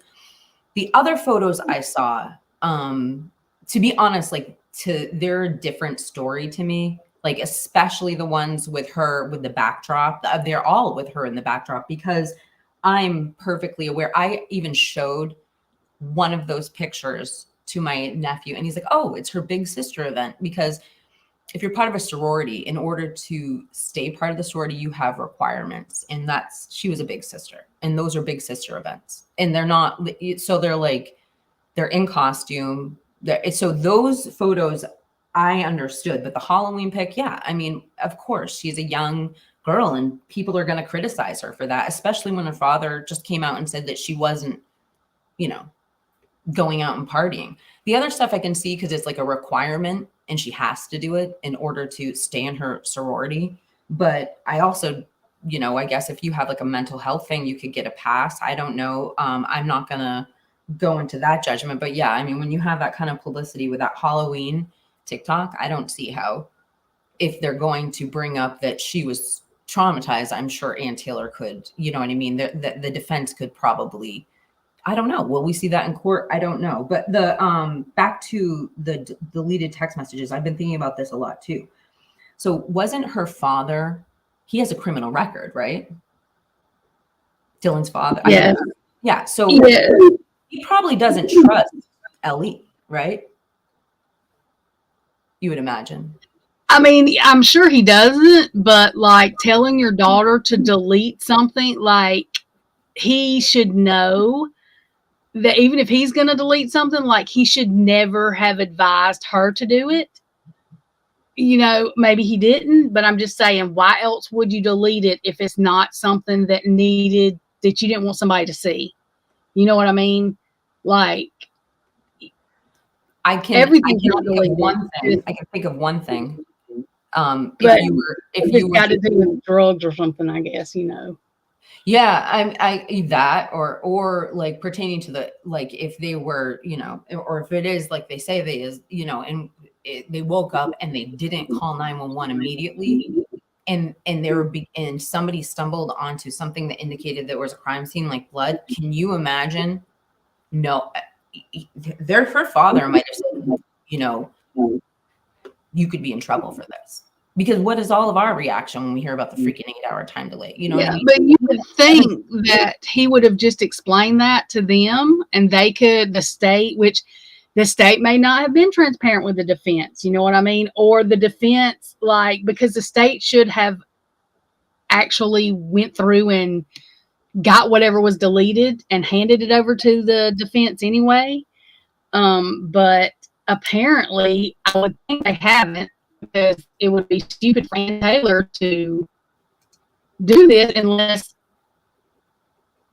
there's no way to prove, which I would think there would be a way to prove that that's what was gotten. But the defense has not even mentioned, hey, by the way, there was stuff taken off of the phone, which we knew there was because they literally said they did a forensic, which they're going to do that at any, it doesn't matter. They're going to do that to anybody's phone, a forensic download, and that is to see if you've deleted stuff. But we've not heard about the issue with this stuff that's bothering me is this. It's being kept secret for a reason. And if the state is not saying anything about it, it has pointed to most of the time when the state doesn't say anything that it is exculpatory evidence for Bryan Kohberger. So that's what's making me nervous about this. That and that freaking black truck, y'all. And I just figured, like, it has been in the back of my head about that black truck. It really has, because it's very distinct. But I was just like, there's no way Dylan's dad, like, there's no possible way. There's no way. And then now it's like I got chills the other night when I was looking at it, and it literally took my breath. And I just have this gut bad feeling about it. And I just,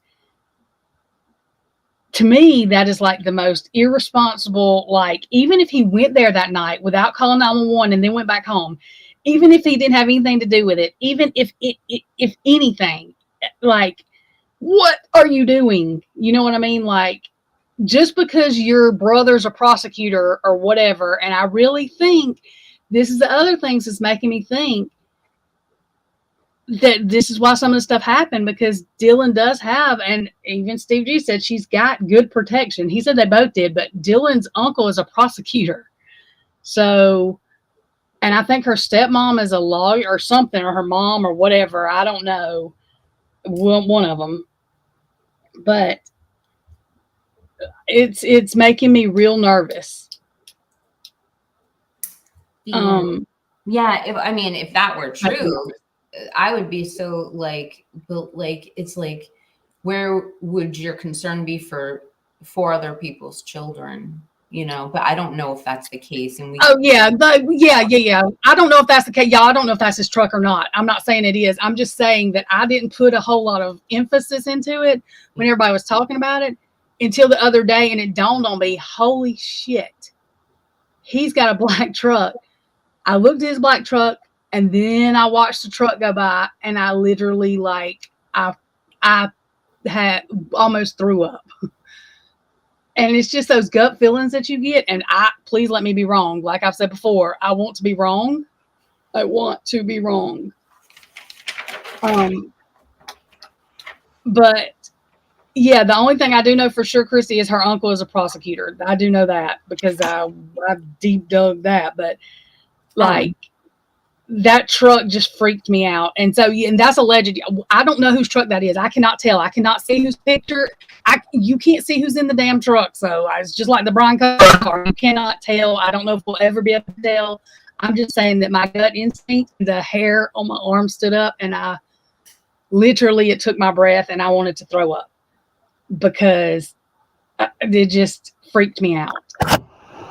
So I want to be wrong about that, but it's just weird. All of this shit is just getting real weird, and it's always freaked me out how they went anyway, but now it's freaking me out if like when we got if allegedly, like, we don't know, but if there is parents involved in all of like that, that's a whole nother, I don't even know where to go with that.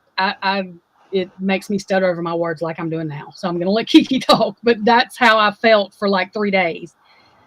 I'm like, I want to know what's in these text messages right now. I'm dying. Like, I need to know. I need to know right now, because I want it to be nothing. I want it to be something stupid, but I have a bad feeling it's not going to be. So, I mean, like, when you talk about your curiosity about the pickup truck that gave you chills, this is what I am, like, really, like, in my mind is, like, coming up, because I've been really looking at the Elantra identification, the state's identification paperwork. So there's a list of cameras that they're using to create the timeline. They're using many things to create the timeline, but they have a list of cameras they've authenticated, and everything else, no go. So some of the cameras that they authenticated even are no-go as well. They actually listed all the cameras they authenticated, and then they listed all the cameras they included in the timeline. And on top of that, I made a video recently about a camera that I seriously suspect may have captured the suspect vehicle. So the reason I'm bringing up all these other cameras, and one of them also is the balcony cam that adds to the conversation, which means somebody had a cell freaking phone, videotaping suspect freaking vehicle one, that they're not using, but it has been authenticated. So my point is this. When you bring up things like the pickup truck, and knowing that Ann Taylor says her client is innocent, and they're going with ultimately an alternative suspect theory, is, you know, they've put in like 51 terabytes of video and data collection information, and Ann Taylor and her team had to sift through all of it. What else is on those cameras? It's not what they're using for suspect vehicle one. It's like, what's the defense have on all those other cameras that might have something else, like a black pickup truck in question, a blah, blah, blah, blah, alternative suspect. And then on top of that, are all the cameras that were collected admitted into evidence? Because, you know, we look at that 712 camera, and yet we see no verbiage of it. And if it is there, that would have one of the cleanest shots of that area, certainly the 3-point turn, which would probably get a lot in every angle of the camera at the same perspective, which is, and all you need to put, I would assume, put it into some sort of software. But can you imagine a vehicle doing a 3-point turn in front of your camera? Like, so my point is this. We don't know if they turned over everything. We know they didn't turn over the work for the IGG. We know we didn't turn over the work for tracking Brian Kohlberger's cell phone, because I just listened to how Cyrus said it works. You don't just produce you don't just produce the location. You have to be able to replicate it and then explain how you got there on the stand. That's literally 3 hours of the 40-hour class to just produce something. It has to be able to be peer reviewed and withstand scrutiny. And that's not handed over. 70 of the 71 federal grand jury subpoenas weren't turned over. They didn't even turn over the unidentified male DNA until like frickin' 7 months later. So my point is this: if there's like a camera, maybe they, you know, where they're looking for footage, what about the cameras they haven't seen, or what wasn't submitted, and they don't know what they don't know? And you can't go back in time, you know, and so, like, when it comes to the pickup truck, my point is this: aside from what we don't know, and staying off the conspiracy route, you know that there are cameras that were not submitted, authenticated, number one, and secondary, not submitted. So I guess that means that there could be other things on there, and we could see Ann Taylor and Massoff and other people bringing out, you know, black pickup trucks and SUVs and who knows what, BMW, and Yeah, and you only see that black truck one time. Like, I think it's on the body cam. Y'all correct me if I'm wrong. When they are with the 3 guys, I think it's on that body cam. I think. But the thing is, too, also, Cy with the cell phone, I would think, can, if it turns out that there's something on Dylan's dad's phone with Dylan, whatever, they should be able to track his phone too. The movements, the handoff, you know, and that's where I'm thinking they've got alternate suspects that they can literally come in and say, like, it's not just like a conspiracy thing. Like, they can say, okay, here's this, here's why we think this, and here's the proof of it. Because in Idaho, I think you have, and in most places, you're going to have that. You can't just say it's any Tom, Dick, and Harry, because anybody can do that. So, but I don't see how the judge can actually say they can't use alternate suspects, because he is the one that actually opened that door with the DNA when he said, well, that doesn't exclude Brian Kohlberger. It just, or Mr. Kohlberger. It could mean there's other people involved. So since the judge is the one that opened that door, I really have been like, there's no way he can say they can't use alternate suspects. You are the one who decided that Okay, so it doesn't, which he's right. I mean, it doesn't exclude Brian Koberger. It just could mean there's other people. So since he said that, I personally think it would be kind of stupid for him to then say, well, you can't bring up alternate suspects because that's stupid, in my opinion. I could be wrong. I'm just saying that's just my opinion of it. Yeah. Well, okay, so, we keep going, you keep bringing up Dylan's father, so I'll just complete a couple thoughts on that. So if that is the case, if she is calling, texting him, and blah, blah, blah, blah, and he's coming over to check in the whole detailed records, the same ones that captured Dylan are going to be captured by him as well. And so that is 100% true. Whether they, and I would assume the forensic downloads of DMs, they're going to know what her outgoing texts to him are, what his incoming texts to her are. Those are going to be captured on Dylan's forensic download of her phone. Just back to just thinking of reasons or some sort of counter argument why this father would tell his daughter to delete messages. I'm going back to, these Good Samaritan laws, which can, if something bad happens and you witnessed it and you don't call police or emergency services, yes, there are Good Samaritan laws out there that can, I don't even know what they're called, but there are consequences in some places for not doing that. Aside from the fact is if you don't trust Ellie and you've seen shady shit in the past or wrongful stuff in the past, you may be like, you erase those right now about you asking questions about me, or you might get scared and that might be your instant reaction. Now, knowing they could retrieve it, yes, but here's the thing, is that if it's a nothing burger, if nothing happened in the house and he has nothing to do with it, I'm under the premise that Dylan's father has nothing to do with it. But if it's nothing burger, they're never going to subpoena or get a warrant for those texts. You know what I mean? So you would think they would disappear forever, because you can't just go back and you can't just open up a phone and you have to have probable cause and a specific warrant. So as a criminal, he would know that too, or somebody who's been convicted, he would know that too. So I can see. I would never recommend that.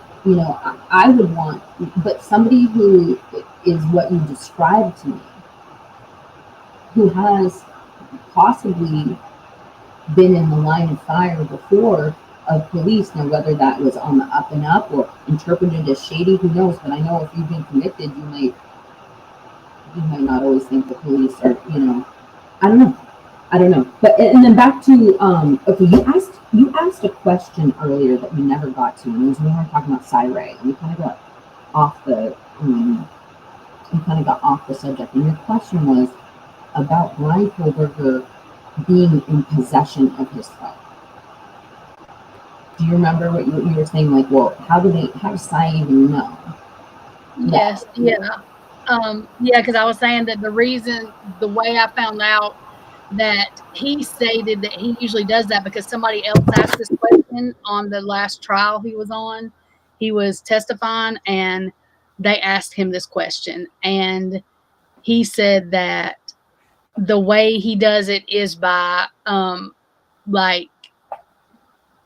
checking, just going by what they do during the day, because most people kind of do the same thing or have the same habits during the day. So that's how they verify, when there's no picture proof that you're with your phone at all times. That's how they verify that. So, because my first question for Cyray is fine, that you're saying his phone was here, but how do we know he was there? And it was nothing against Brian Koberger. It was just a question that I had. And then I said, like I've said from the beginning, they married him to the phone in that car. So I think that's going to be irrelevant anyways, but I'm sure that he will still testify to Brian Koberger's, at school at this time or at work at this time, just things to show that these are the times he's, doing this and this and this, and his phone is doing the same thing kind of every day, pretty much, I about to rhythm. What is the word?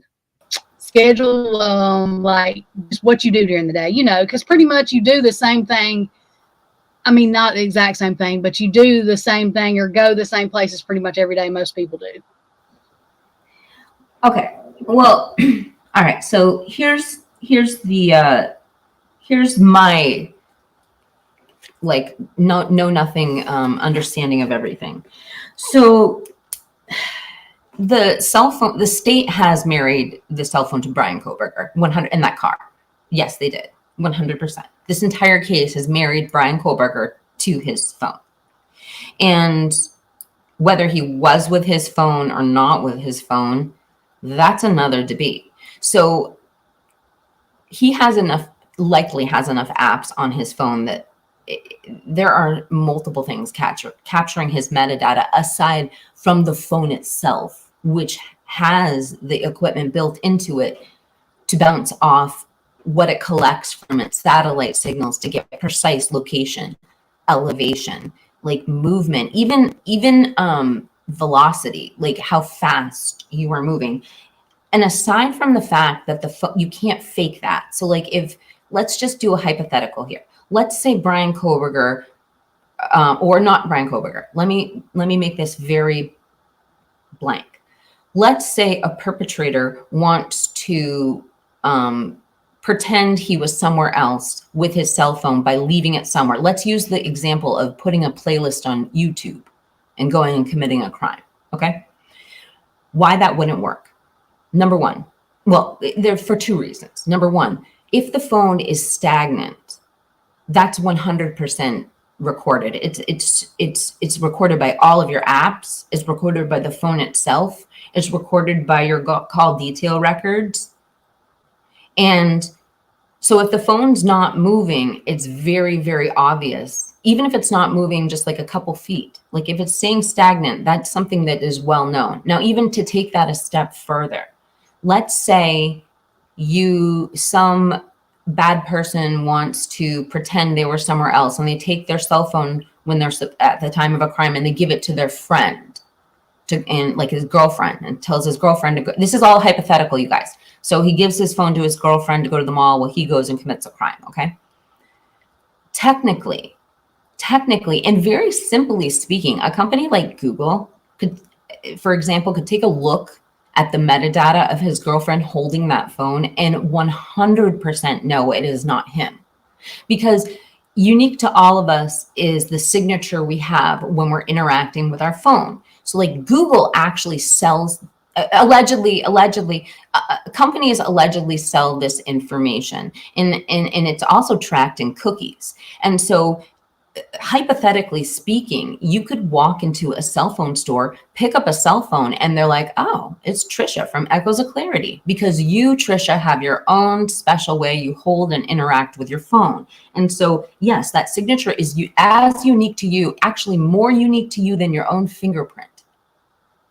And so not only could the right person tell who was holding the phone, but where it was. The question is, Trisha, is they have that phone. Where's that information? I'm sorry, I'm not yelling at you. I'm like yelling at Twiz or somebody. I'm just kidding, Twiz. I'm just yelling at the intern, like yelling at the world. Like, why? You're good. That makes sense, though. And I didn't even see. That's what I'm saying. I did not realize how technical, like, it's got. Also, the way they unlock your phone, people don't think about that. But you unlock your phone pretty much the same way every time. And if you're doing it with your fingerprint and you give it to your friend or somebody, they're not going to be using the fingerprint. They're going to be using the little dot things where you put in the shape or the letter or, you know, the code. And so that's going to be different as well. So yeah, all of that makes sense. Trisha, I really wanted to come up here and talk about CyRay just because I was studying him all morning. I wish I could stay on, but I really appreciate you letting me come up because I'm so like pumped, and I'm not even done with my research. Like what I'm looking at right now, just so the audience knows, you know, what I'm kind of preparing for is I'm really figuring out how the software works. And it's like one of the questions that another creator who has since erased their channel posed about a week ago. And it was like challenging CyRay and showing how terrain in this one specific case in Colorado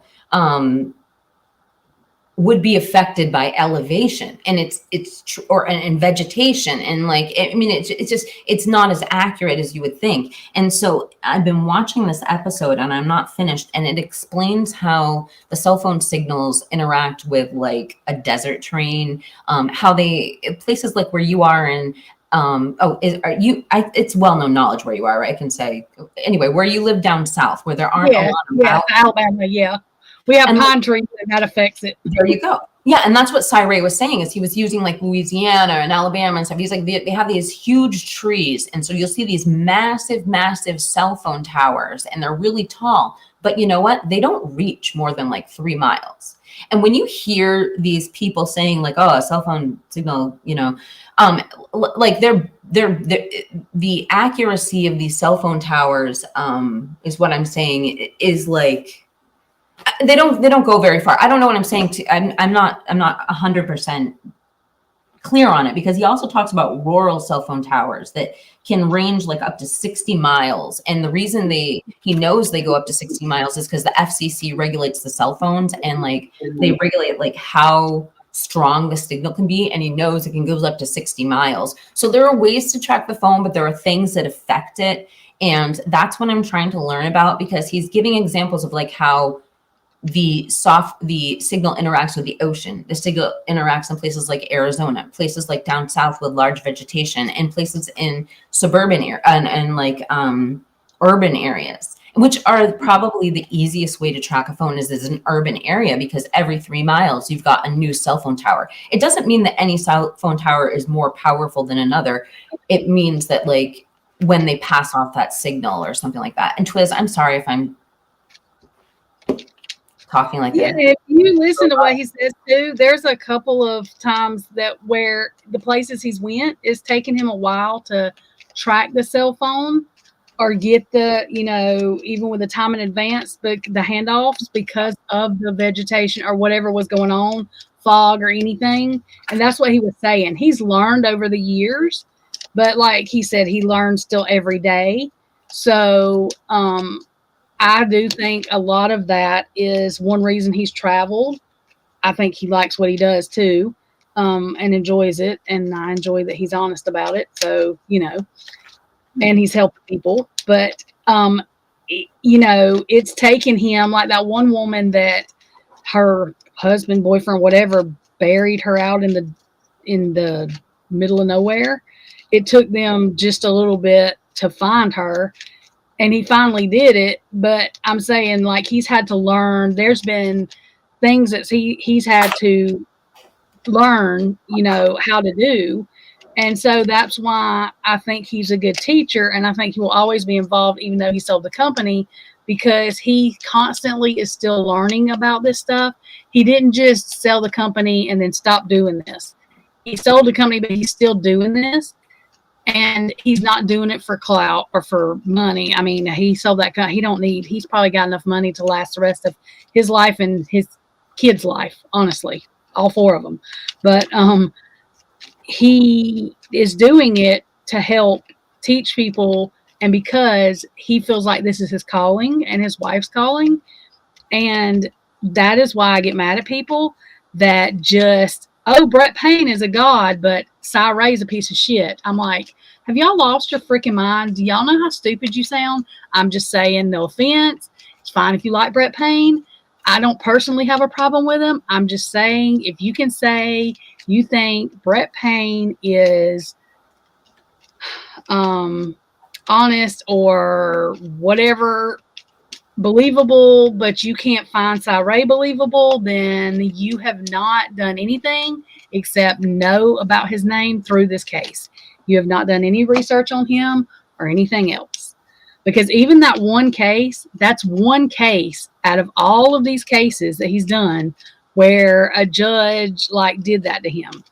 Pretty much, he's well respected. Well, actually, no, not pretty much. He is well respected everywhere he testifies to. And he makes sure that he brings in the information that explains very clearly, and he does the explaining and is very patient and answers whatever questions on stand very clearly. and make sure that if he says something wrong, he fixes it. Like, even in his cases he's done, y'all, he's told us his mistakes he's made. He said, if y'all think I hadn't made mistakes, I did. And he will sit and tell you the mistakes he's made, because that's how you learn. He'll tell you I would email him and be like, oh my gosh, these people are talking about you. He don't care. He's like, let them say what they want to about me. It's fine. Because he knows who he is. He don't need any verification. He don't need any validation from anybody. Ray knows exactly who he is. He don't need Garrett or FF or DT or it does not matter to him. Let them say what they're going to say. Because the thing is, can you prove it? And that is the difference with Ray. Ray, in his affidavit, literally would not call people out unless he's telling facts on them. Because guess what? You can get sued for that. Even if you're under oath, especially if you're under oath, you can't just say stuff about people. Ray's not one to do that. And he literally said, I can prove to you anything you're wanting me to prove to you. Just let me know, basically. So that's why I'm saying the judge, it's in his face. Like, he can't, there is no, well, maybe no. He left no ifs, ands, or buts. He left no, that's why the state hasn't responded, in my opinion, not fact, my opinion. What are they going to respond to? Because he left no breathing room for them to come in and say this, or this. And if they do, he's got sworn testimony, like he can prove it. That's why I don't understand these people saying all this stuff. I'm like, y'all, are y'all thinking about what you're saying? That's like the lawyer, is like, look, I have to believe this man, because why would you ever? He's doing this pro bono. He's not getting anything for it. The satisfaction of knowing that he's providing true justice. But this man literally said at the end of his affidavit, like, I don't understand how people don't take this stuff seriously. I don't care what side you're on. The man is usually on the prosecution side. The man said he has never seen a prosecution team go to this lengths to cover something up that was way bigger, basically. So that's not a conspiracy, in my opinion. Now we've got proof that it's way bigger, because Ray doesn't do conspiracy. Ray doesn't do tarot. I do tarot. Ray does not do that. Ray works on facts. So in my opinion, Ray knows it's much bigger, or Ray wouldn't have said that. And if I'm wrong, I'm wrong. I will own it. Yes, I love Ray. Yes, I have some kind of superhero, like he is a real life superhero to me. He saves kids. He's done a lot, and he's very honest. And I have a problem with law enforcement nowadays, and to know that there's somebody that, even if he's in Arizona, if I have a real bad issue, I can call and say, hey, help, what do I do? Makes me feel 20,000 times better. So I'm just saying that if the only thing I got out of this case was knowing who Ray is, I'm good with that. And it has nothing to do with any kind of sexual whatever. Literally, like, you can trust them. And I don't care. These people saying they piss me off. Like, it makes my blood pressure boil. It don't make his, but it surely pisses me off, because I know that they're lying when they're trying to talk shit about Ray. You know that they know that they're full of shit, period. And that's just all there is to it. So, well, I can't leave the live stream without responding to a little bit of that, Trisha. So the first and foremost, the Ray's affidavit brings up two new interesting points for me, which I was kind of researching, today too, which is like, okay, so it appears the real smackdown on Bryan Kohberger's case, aside from, he's got his testimony coming up. We don't know what that is. That was not included in this. But what was significant is what he's basically, I think, insinuating is that this person who certified the AT&T timing advanced records was basically saying they shouldn't have been certified by the process. Secondary to that, and I kind of got this from his podcast today, but you know, I don't have the full point, but basically like it works like this. They don't go around trying to find the bad guy basically with the cell phone data. Like Sai gives a lot of examples of how he found bad guys by finding victim surveys and stuff like that. But they don't find the bad guy necessarily through this. You need probable cause to go around tracking and looking at this stuff from someone, okay? It's not like a geofence or something like that. Like you need the probable cause. So when it boils down to it, when we talk about the warrants, how they were obtained, the data dump, blah, blah, blah, blah, blah, blah, he's talking about what probable cause was there when obtaining these records. And then now when Sairé talks about the worst part of this technology, it's the misuse of it. And the misuse of it isn't necessarily what he's saying about putting innocent people in jail. What he's saying is the misuse of this, because it's usually, it looks like found out, results in a lot of very guilty people walking. And I'm not saying that for this case, but the point is that people need to understand what they're doing with this. You should be having people who are trained to use this, because when people misuse it, entire cases get suppressed, particularly if probable cause had anything to do with the search warrants and the arrest warrants. If it had anything to do with this type of software and it was misused, literally the whole case gets suppressed and the case gets thrown out. And it happens a lot, and he says in SA offenders, and it's a big deal. And so this is a common thing. This isn't just BK. Like this is happening all the time. And then the other thing I would say when it comes to, you mentioned his name, I'm not going to mention it, but like, don't trust people who say, I'm an expert. You know, if you can't explain what it is, you don't trust them. That's not how this works. You know, an expert is the reason why somebody becomes an expert in their field to testify is because they can teach to another. Without the ability to teach, there is no sense in you going on that stand. To just vouch by saying this, oh, my character says, I'm so special, listen to what I say. I don't do that in any aspect of my life, and I would never do it with any, I don't care how long you went to school, I don't care how much studying, you have to be able to explain things to people. And that's what's, that's the whole point of what Sai is saying when it comes to pain on the stand, is like, you cannot say that you relied on people who are smarter than you and more educated. It doesn't work like that. We don't just say people are more special, so listen to the special person. It doesn't work like that. You have to be able to explain. You have to be able to teach. That's why you're the person on the stand. That's why you're the expert, or you're not the expert displaying the product. And I think he has questions about why Brett Payne or anybody in the prosecution did not have questions on why Balance did not have all of the information. You know what I mean? Like you know that you've got to have this information, and the DNA, maybe that gave them probable cause to pull Bryan Kohberger's cell phone records, but it didn't. If his phone is nowhere around there, y'all, I don't see how they have probable cause to arrest the man. That's what I'm saying. And I mean, I think that may be what Sairé is saying too. And that's, yeah, so there's the warranting. You have to have probable cause even to get the timing advanced records, okay? And then that's not what, but that wouldn't be for the arrest or warrant. That would be so the police can investigate the person. And then on top of that, you're gonna need to have this product in order to use that to do like an arrest or a search warrant. But they're not even using these, I believe. I don't know. But my point is this, the other point that what Sairé is saying, and this is the point that you were just touching on, is Sairé is not sitting here saying, listen to me, I'm the smartest guy around, I'm the most experienced, I'm the most successful, not even a chance.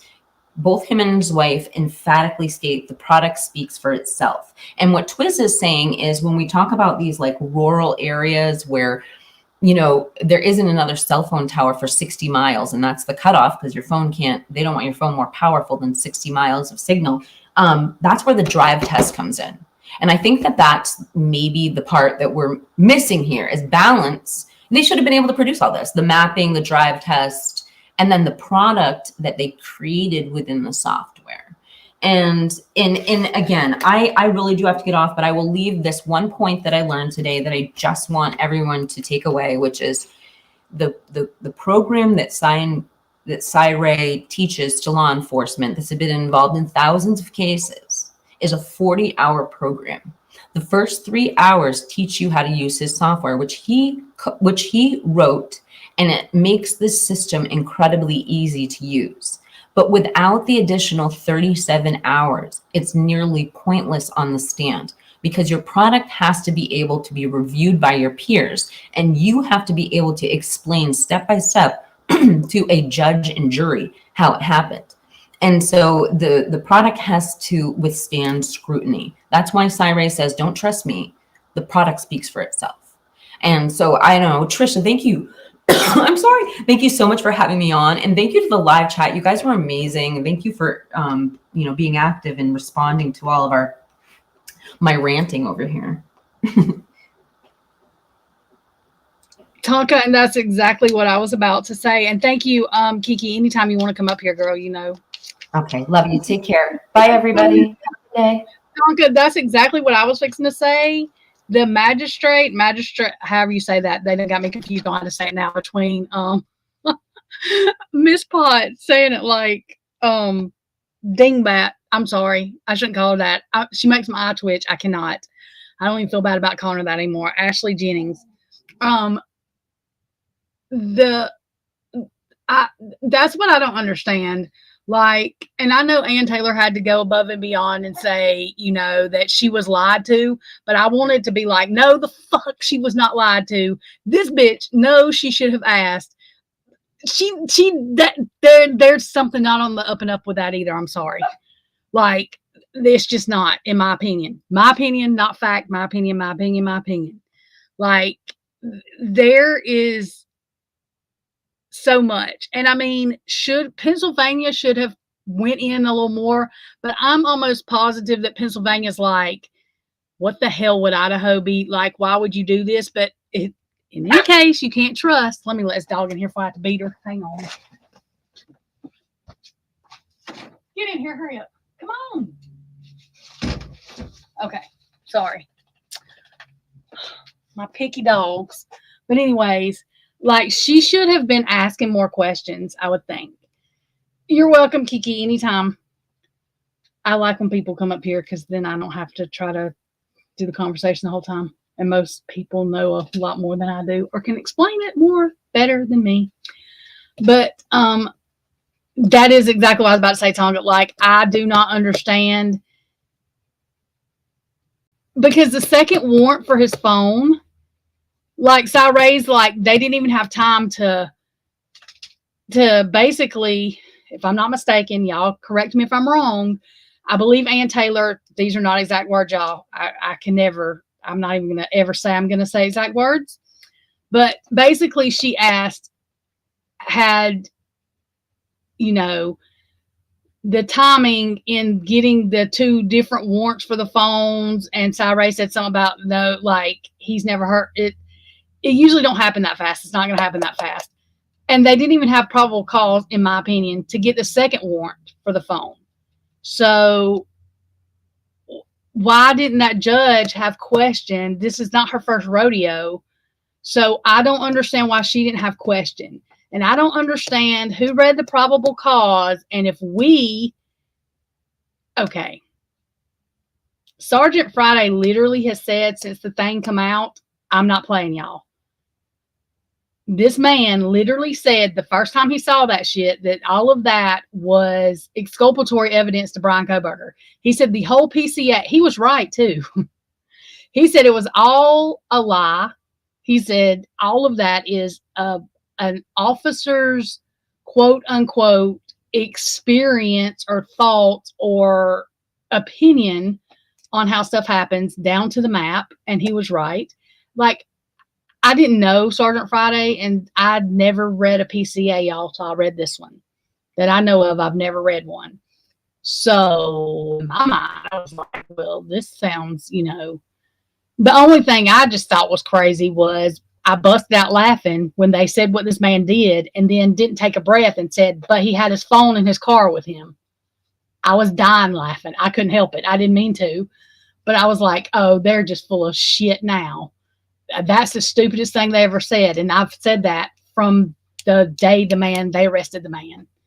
I've said, there's no effing way he's going to school for what he's going to school for and had his car and his phone if he did this. He just didn't. That's just stupid. That's the stupidest thing I've ever heard in my life. And I have no idea why they are even regurgitating that, because that is fucking stupid. I've always said that. That's just common sense to me. So there's that. But like Sergeant Friday, literally everything he said about that PCA has been right. Like the whole thing is trash. I don't understand how that's okay. I understand that probable cause is a very low yada, yada, yada. But when the prosecution comes out and says it's irrelevant now, the judge, any judge, should be looking at whatever judge signed the shit. Because any judge signing a PCA, don't they have to sign that for them to arrest him, right? Like they do have to sign off on that, right? I would think. That's right? I'm going to say that is. Should have had questions. It's not their first rodeo. So how did the judge not have questions? That's my question. I don't think that's unfair for anybody to ask. How did this judge not have question when we literally have people out here saying that this shit is like crazy? Well, yeah, that's what I'm saying, Tonga, but I don't even understand how they got to an irrelevant PCA without, like, how did that judge not have questions? Like, if you've ever heard Sergeant Friday go over it, then any judge, and I really think, I'm not sure, Kasai Ray could not talk about it. I cannot wait till the man can tell us what he thinks about this PCA. Like, I literally could not be more excited to hear. I've got like 100 questions for Cy Ray. He's going to hate me. He's going to be like, oh my God, this bitch right here. Probably everybody else has them too. But like when this case is over, yeah, he has to come where we can find. I will hunt him down. I will be done. Flew to Arizona. I don't even fly on airplanes, but I need him to answer my questions very badly because I want to know, damn it. So there are so many questions I have, like this PCA, and he's went over PCAs before and even stated how when he was an officer, before he would get search warrants and stuff signed, he would have literally a judge that was not on duty or whatever right then to read over it, and other people to read over it before he turned it in, so that he could make sure whenever he had to testify in court or whatever, that he wasn't going to have a problem with it, because that's the worst, especially if you have somebody that's guilty. You know what I mean? You want to make sure. And that's what I'm saying. Like, this is where I get, they are disrespectful to the 4 deceased. Also Brian Kohberger, but at first rate, the 4 deceased. Because they didn't even give a shit whether they had a strong enough anything. Like, it's like they don't care, period. And that is what really started bothering me. I saw that when Doofus Head, Elmer Fudd is what I call Fry. I just cannot. Got up there doing these damn press conferences and was having to be told not to say this or not to say, like he was dumbfounded. I cannot believe more people's not talking about that. Literally didn't even know what he could say not to say. Like, why are you being told not to say something? Like, why? Elmer Fudd. He reminded me of Elmer Fudd. That it will never change. That is what I call him. If that's disrespectful, I'm sorry. I'm just calling it like I see it. I thought we have a fucking problem from the first press conference. That's really what I thought. I swallowed hard and said, oh God, we have a fucking problem. The first problem is this shit. What is really going on right here? Not pausing the camera, not doing, like, literally play out for everybody. And when he answered the question about the roommates, my stomach turned. I was like, oh, holy shit. We have another problem. And I didn't even know anything about y'all. I've never watched court cases as in like these kind of felony cases when it comes to, I was in school when O.J. Simpson was on trial. I was in junior high, so I didn't watch it. We heard his thing on the radio, his not guilty or whatever on the radio. I was at PE. That's the only reason I heard it. I'll remember that day forever. I can't remember anything else that happened that day, but we were at PE and we had just got dressed back in because we were fixing to change classes, and the verdict come over the radio. But anyway, so I've never watched, like I've watched divorce court and shit like that. That has nothing, this is completely different, as we all know. I've delved in true crime, but not the court case stuff. As far as watching everything happen, play by play. This case is the first case with Karen Reed and everything, because that played out first or whatever, is the first time I've ever the system do what it's failing at doing halfway. Anyway, but so for me to pick up on, hey, there's a problem, that's probably not good, because I'm 42 years old and never seen a PCA, I'd seen press conferences, but not paid attention to them the way I was paying attention to this one. So when my dumb ass says there's a problem, I mean, your ass has got obvious problems. Me, I'm waiting on, like, not Superman, but like the fucking federal court or somebody to come crashing in the courtroom and be like, stop this Pee Wee Herman showdown, furniture talking, like, what the hell is going on here? I'm waiting on somebody to come stop it, and nobody comes and stops it. And so I was getting really upset. I'm like, hello, is anybody watching this? Like, anybody? I didn't realize the federal court, it's hard for them to come in. It's very hard to accuse the state of corruption and actually come in, even though I think they may need to lessen that down a little bit, because they got some fucked up corruption, which I know some of our FBI agents are too, but I'm saying there are some good people that work in the federal government that has to be seeing this going, what the hell is going, like, I'm shaking people, not literally, but I'm throwing shoes at my computer. Like, I'm hitting my computer with my slipper, beating the hell out of it, because I don't know what else to do, screaming at the computer, like, what the fuck is wrong with y'all? Putting people on hold while I'm at work to scream, what the hell is going on? And it pisses me off because nobody can hear me. So that's why I commenced to aggravating the piss out of somebody, because I can harass them and they can't do anything about it. Like, I send them this email 5 times a day now, just because nobody answers me. It pisses me off. I'll send it to them 10 times a day. They're not going to like me. I don't need to go to Idaho. They would probably take me out. Washington, D.C. probably would too. But somebody's going to answer me sooner or later, or tell me to go screw myself. One of the two. I think I've sent it to everybody. Like, I don't even care what your name is. I think I sent it to everybody in Idaho. I sent it to everybody. Alabama don't even matter. I sent it to everybody there too. Here, I sent it to the whole federal. I mean, I think I just took down the whole damn list of people in the federal government that have nothing to do with this shit. Is probably like, what the fuck? Oh my God, what? But I send it to them anyways, because maybe I'll get on their nerves enough and they'll go to the right person and be like, look, bitch, this girl is fucking off her rocker. Can you please, God forbid, look at this? Yeah, that's all I want. It's all good.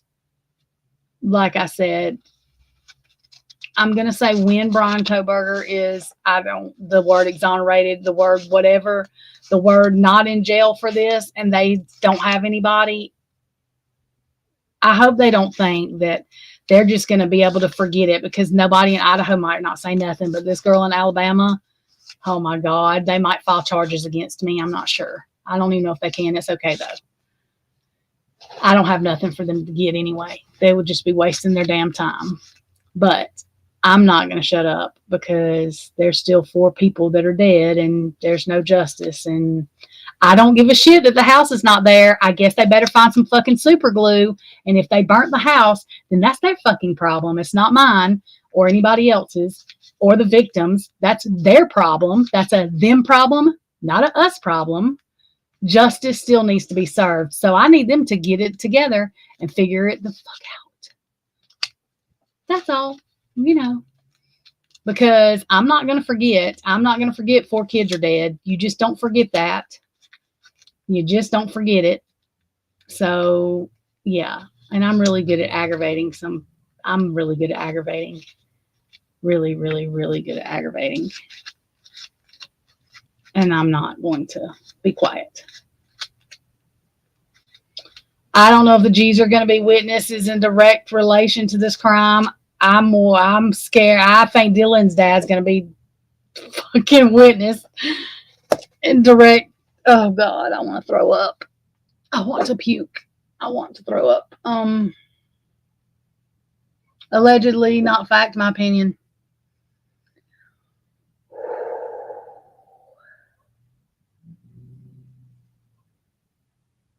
Anyway, I don't know what they're going to be, but yes, it makes me sad for Brian and his parents as well. It makes me very sad for his mom and his dad that can't go outside, and his sisters that can't fucking go shopping without somebody trying to take a picture. They've lost their job, which is illegal. They shouldn't have lost their job because of this stuff, but it probably wasn't direct because this happened to Brian. It's probably because of the attention, because she worked in a therapist office, and if it's causing problems with, the patients or whatever, then that's probably why she got fired. That's what was not explained, is that she didn't get fired just because her brother got accused of this crime.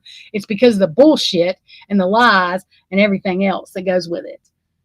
I mean, people get on my nerves with that. Even if Brian Kohberger was 100, and I'm not saying he is, because we know he's not, I think, but even if he was guilty, he still has parents. Okay, his parents will still be mourning a kid that they're losing, that they did not raise to do this.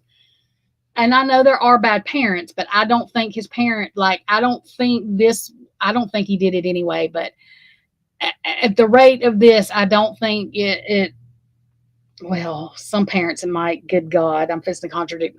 Okay, his parents anyways, it doesn't have anything to do with his parents, you know what I mean? And they still have a kid, and if he did do this, I do not think they would condone it, because these people literally come out and said they were praying for the victims' families and stuff. Just because your kid does something don't mean you condone it. It doesn't mean you stop loving them either. So, I don't know how I would deal with that situation, but you don't just stop loving somebody.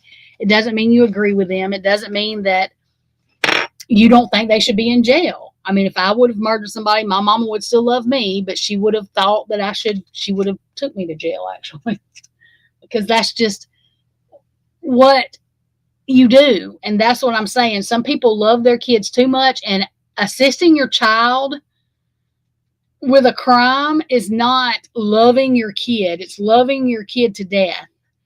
It is literally it's not normal. I'm not being mean. It's not normal love. And, if it's self-defense or something, but you wouldn't be having to cover that up. What I'm saying is, if your kid is a murderer and they're out murdering innocent people and you're covering it up, that's not love. That is loving your kid to death. And you can't. I watched this, and this was in another country. I can't remember what country it was, but there was this guy that was in jail for the rest of his life. And he might have even got the death penalty. I cannot remember because I can't remember what country it was in, but for bank robbing.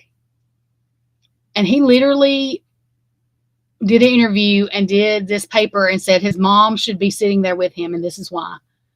When he was 5, he stole candy from the store. His mother covered it up. And everything he stole from then on, his mother lied for him and took up for him. And in a way, he had a point. Because she really made him think that he could get out of anything. And you can't do that. Even though we want to get our kids out of everything, like that's the importance of, even if you teach them right from wrong or that you shouldn't do this, because my daughter is like, you tell her a woman got raped, or you got to go show her the body, everything, like raped and killed, like you got to show her trigger warning. You would have, like, she wants to, that's just the way she is. It doesn't scare her for you to just tell her that shit. You got to show her the stuff. It's real ridiculous, and I have no idea why she's that way, but that's the way she is. So,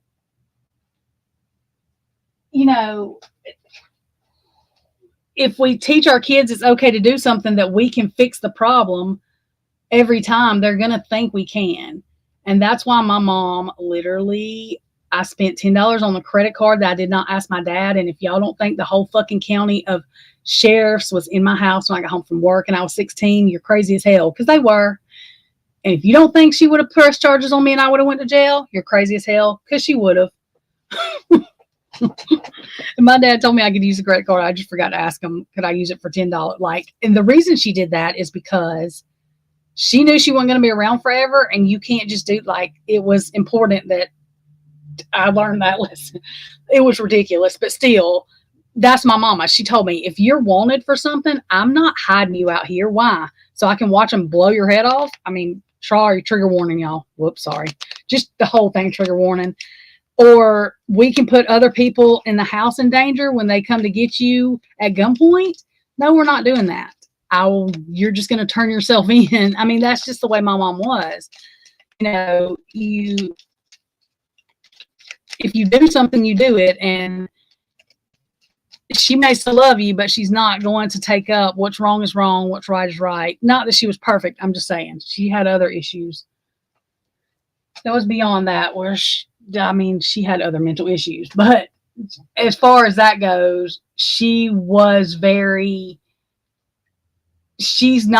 can't keep me out of something. You know what I mean? Like, the law is over her law. You do some shit that's outside of this house that's against the law, you're going to have to deal with it. We did not, if I said somebody stole something from me, they sure as shit better have stole it. Because you didn't accuse somebody of stealing something. I mean, I would have got my ass beat. And that's just the truth. Like, these people yell steal shit all the time. Like, I never said that. Literally. I better make sure they stole it. My mom didn't do, you got to babysit somebody. If you got to babysit them, they don't even need to be here because she's not even going there. So I'm very much like that. If you tell me I got to watch somebody, I'm going to tell you, what the fuck are they doing here? Because I'm not babysitting a grown-up. I don't babysit grown-ups. And if they steal, then I don't want them around.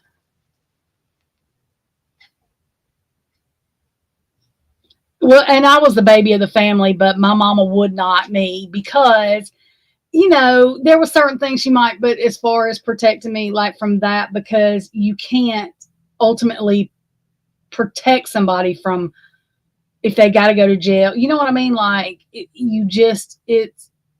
stupid to, in my opinion, to make it okay for them to steal stuff when they're younger and then try to explain to them when they're older they can't, even though they know they can't really, but still in their mind, you've taken up for them this long. It's a pattern, it's a repetition.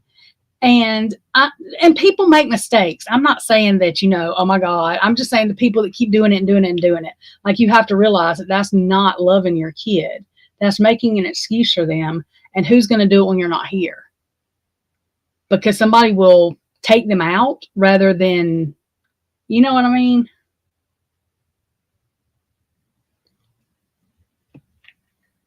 Well, yeah. And I mean, even if I was innocent, like Brian Coburn, we think he's innocent. Like, my mom would fight for me, but she could not, like, you can't just break him out of jail. You know what I mean? There's some things that just should not just be unfortunate, but I don't know how to. My mama was also a stickler that you don't, not that Brian Koberger put himself in the position. I think he was just trying to literally get a job. But anyways, but you're careful of the situations you put yourself in. Just like I was always taught, like, the one thing my mama wasn't was a hoe. Just, she was not.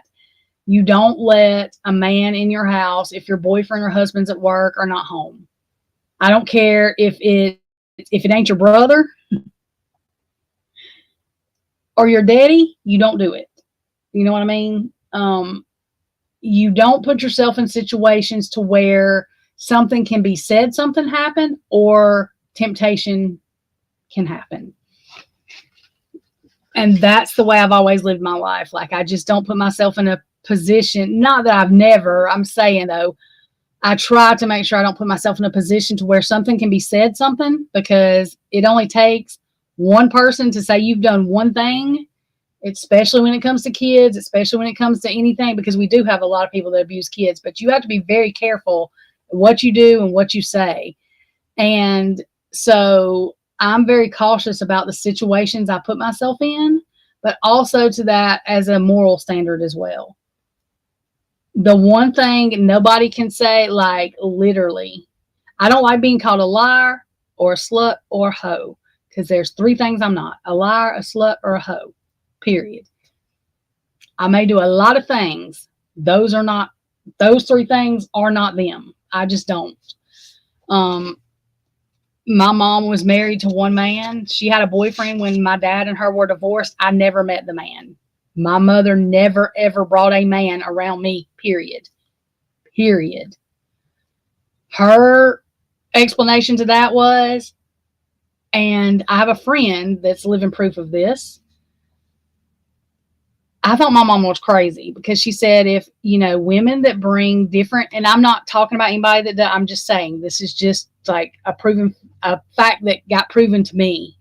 May not be a fact proven to everybody, but my mom always said, if you take your kid, especially your daughter, you're with different men, it's going to make them do the same thing.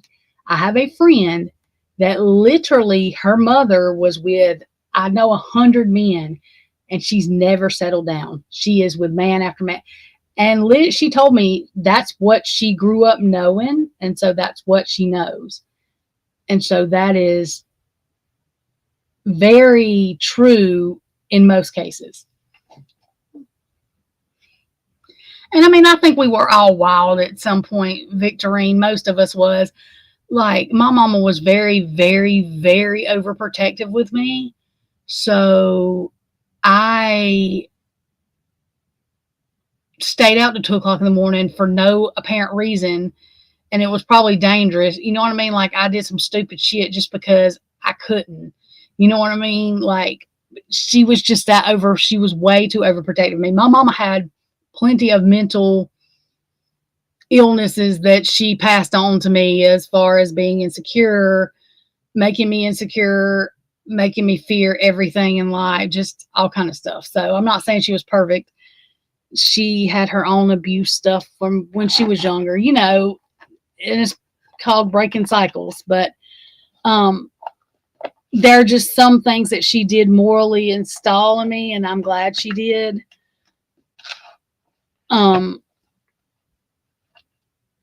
My mom, and she was not against like strippers, like she wouldn't say anything to them, but she raised me that you don't do that. Like, you don't let anybody pay you for taking your clothes off. You don't let anybody pay you for doing any kind of anything that has not even a penny. You figure out a different way, like, no matter what, because that leads to dangerous things. And it can. It does not always, but it can lead to dangerous things. And so that's how, that's just how she raised me. Whatever she did on her off time, like, I don't, she was an alcoholic, but I literally still never saw her boyfriend. I think I saw a picture of him. That's how I know what he looked like. But other than that, I have no idea. Never. Now, she would get drunk and come home and tell me that she didn't need me or want me. She would wake me up at like fucking 2:00 in the morning and I had to get up and go to school. You know what I mean? And when I was 9 and 10 years old, however, I knew that it wasn't my fault. Like, she had an issue. I don't know how I knew that, but I told myself that. No, I'm saying no, and I don't have a problem with people stripping. That's no. If you do that, I'm not saying anything about that. I'm saying my mother just raised me, and especially back in her day, it was dangerous. Like, there were women all the time getting killed. There probably still are. You have to be very careful. If you're going to do that kind of work, you need security. You know what I mean? Like, you have to be very careful. It's dangerous. It just is. And in most places where that was done, where I lived, my hometown, Victory Drive in Columbus, Georgia, just look that up and you won't have to ask me any more questions.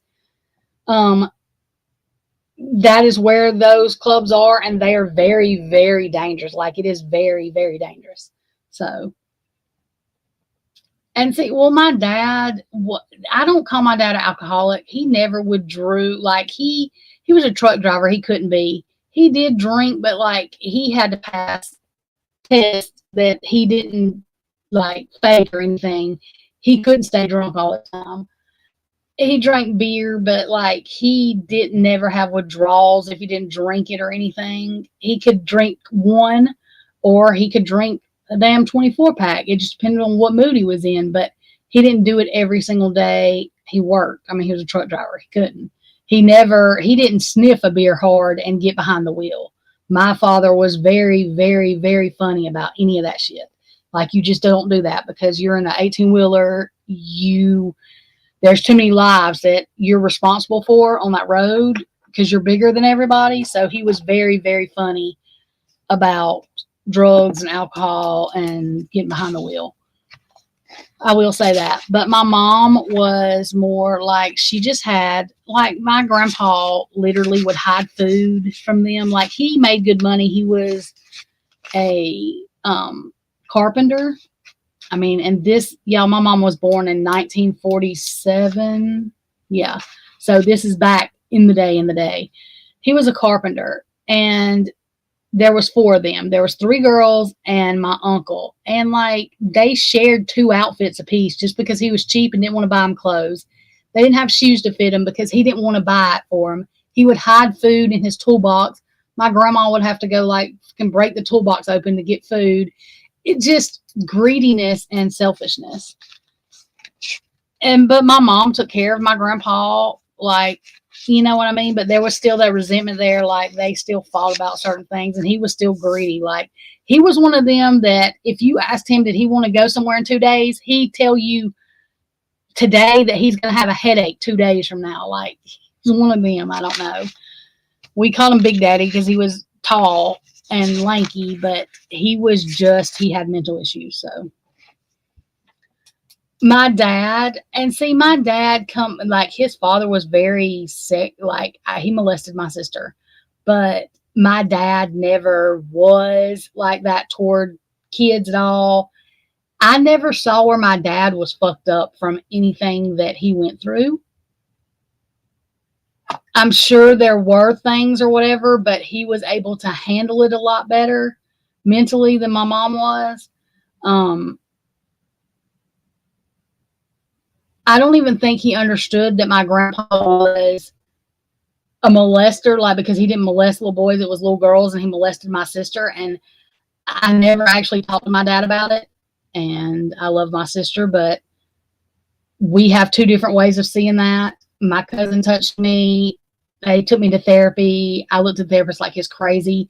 Why the fuck are you asking me these questions? I didn't touch myself. The person you need to talk to would be the person that touched me. Why the hell are you acting like I have a problem? Okay, that was my take on things, and I'm not saying I'm right or perfect. My sister, and it's different with your grandpa doing it, and it was way worse than anything that happened to me, but she's a just is use that as an excuse to be with everybody, I guess. I don't know. Anyway, but it is very different. And I tell people that the trauma from the difference is way different. Plus, there was other things done to her that was not done to me. My whole point was, yes, my cousin touched me. That's as far as that went. And why the fuck are you acting like I have a problem? Y'all need to be giving him therapy, not me. Psychiatrist is like, yeah, we don't have people like you usually. Yeah, you're fine. I was like, what the hell do you mean I'm fine? I know. Why the fuck am I sitting here in therapy? I didn't touch myself. What is wrong with y'all? That was my whole stance at 9 and 10 years old. Like, why do I need therapy? I didn't do this. Like, I'm not touching anybody. What's going on? I didn't understand. So, that's just how I looked at it. I don't hate the person. I don't hate him. I don't hate my cousin. He had an issue. I think he got help. It's fine. Great. Whatever. Go on. Yeah. And yeah, I mean, and I do, like, because I don't, when I should have said trigger warning for that, but it was not, my sister was abused. I don't call what I was done to me abuse as in that nature. My sister it was bad. So there's a difference. I don't just let people call her a hoochie. You know what I mean? Like she has issues. God forbid she has issues, but for a long time, she was my hero. The issues I have with her is that she was like my mama. She's 15 years older than me, but she lied to me about a lot of things. And I have issues because of that, because she was like, I used to cry when she would come on the weekends and then leave. Her and my brother-in-law, well, my ex-brother-in-law now, like, she was like my second mom. I mean, she was my security. So, you grow up like that and then you find out a lot of things are a lie. It kind of makes you have different feelings.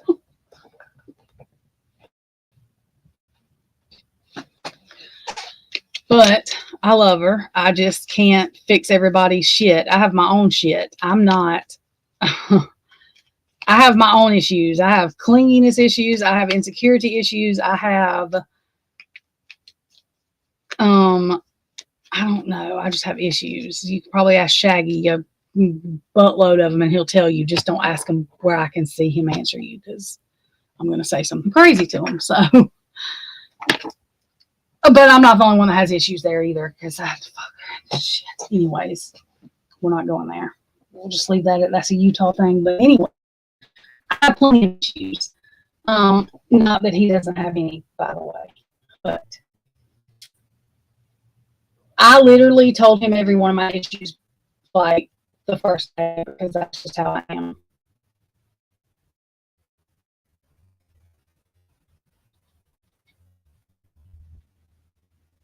Well, why not, Chrissy? Why ain't YouTube cleaning your house? I bet your house ain't even that dirty.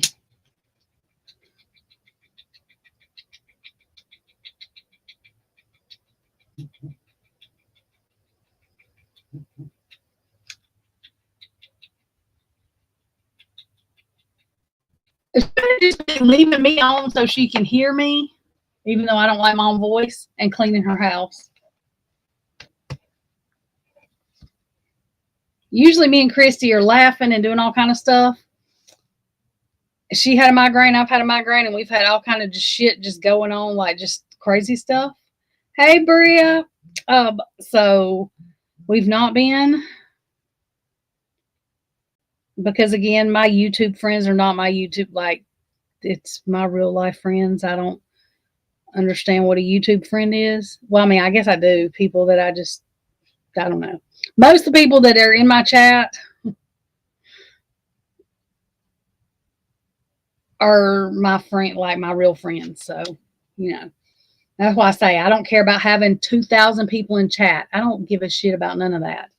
I would rather have the people we have and not have no BS, because I can't do it. I'll cuss somebody out. That's why I have mods and I don't look at chat sometimes, especially when people are getting on my nerves, because I will like go crazy off the deep end on them. So.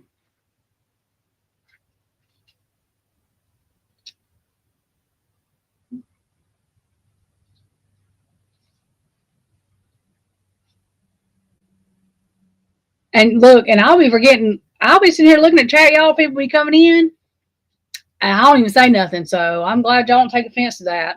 I'll just be like, hey, everybody, because I'll be in the middle of something and I'll forget to say something. I'm not ignoring y'all. Sometimes I don't see it. And if I'm doing something like a reading or something, I can't look at chat because we'll never get the reading done. But, and if I'm talking about something, I can't stop because I'll be off on 50 different subjects. So, you know.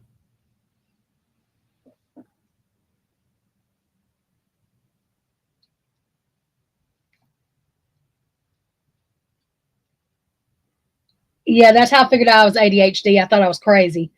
I tried to clean my house one day and literally it looked like somebody threw up in my house. And before then it was basically clean, but I was doing laundry and dishes. I thought I was crazy. I thought I had lost I thought I lost it. I didn't know I had ADHD. I'd never been told that before. I thought you just got diagnosed with that when you were younger. I literally was crying at the doctor like, I don't know what's wrong with me. I think you're going to have to admit me. I'm going to be committed forever. I have no idea. My cousin's like, what in the fuck are you doing? How did this happen? Oh my God. Y'all, I cannot even tell you what. I don't even want to talk about it. I go and he hands me this piece of paper and he tells me to do this test thing. And I do this test thing. He said, you are the worst ADHD adult tested I have ever tested. I was like, what the fuck? What? He said, you have a score like a 5-year-old would. Most of the time adults don't have that. But he said that he does not think I was always ADHD. He thinks I was ADD when I was younger.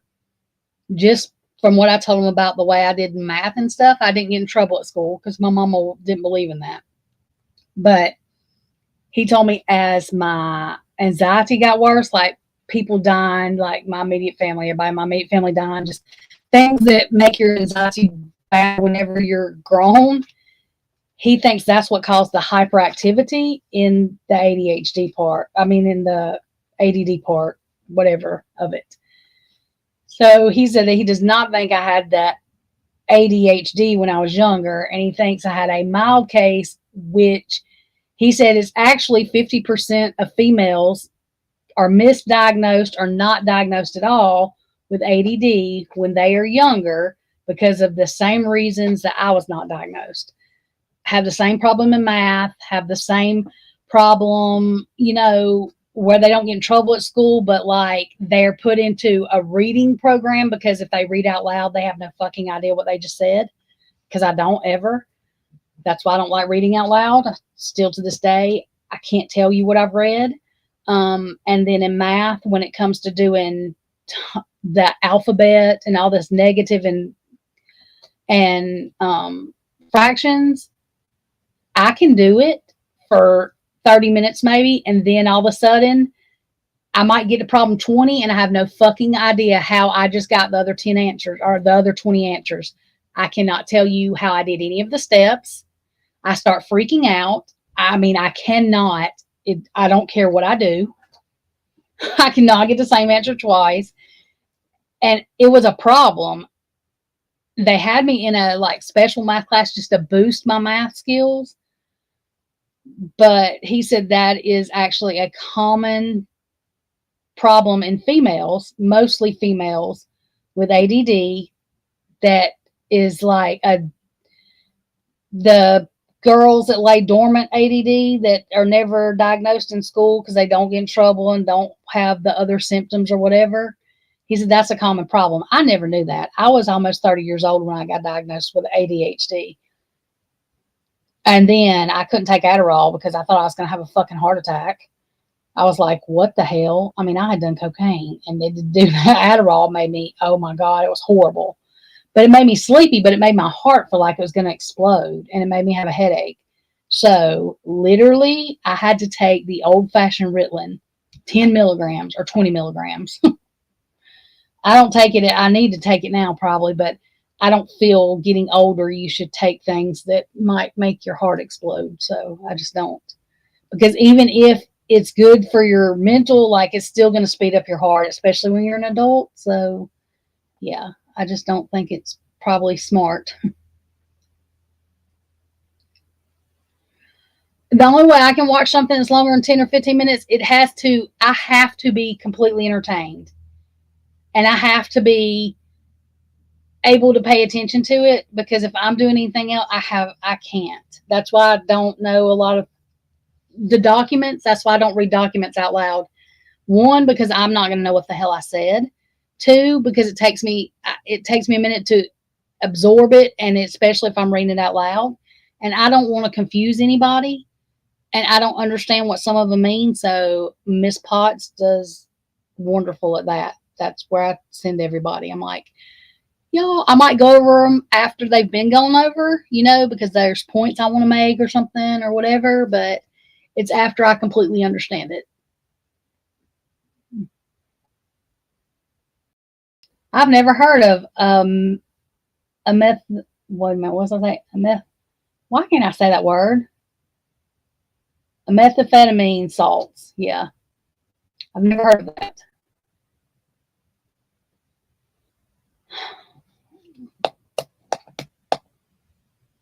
Never ever. Bionase I was on. I started having weird reactions though, so it could have been in my head too. I've never heard of a methamphetamine salts. What is salts? Is that like different than the pill?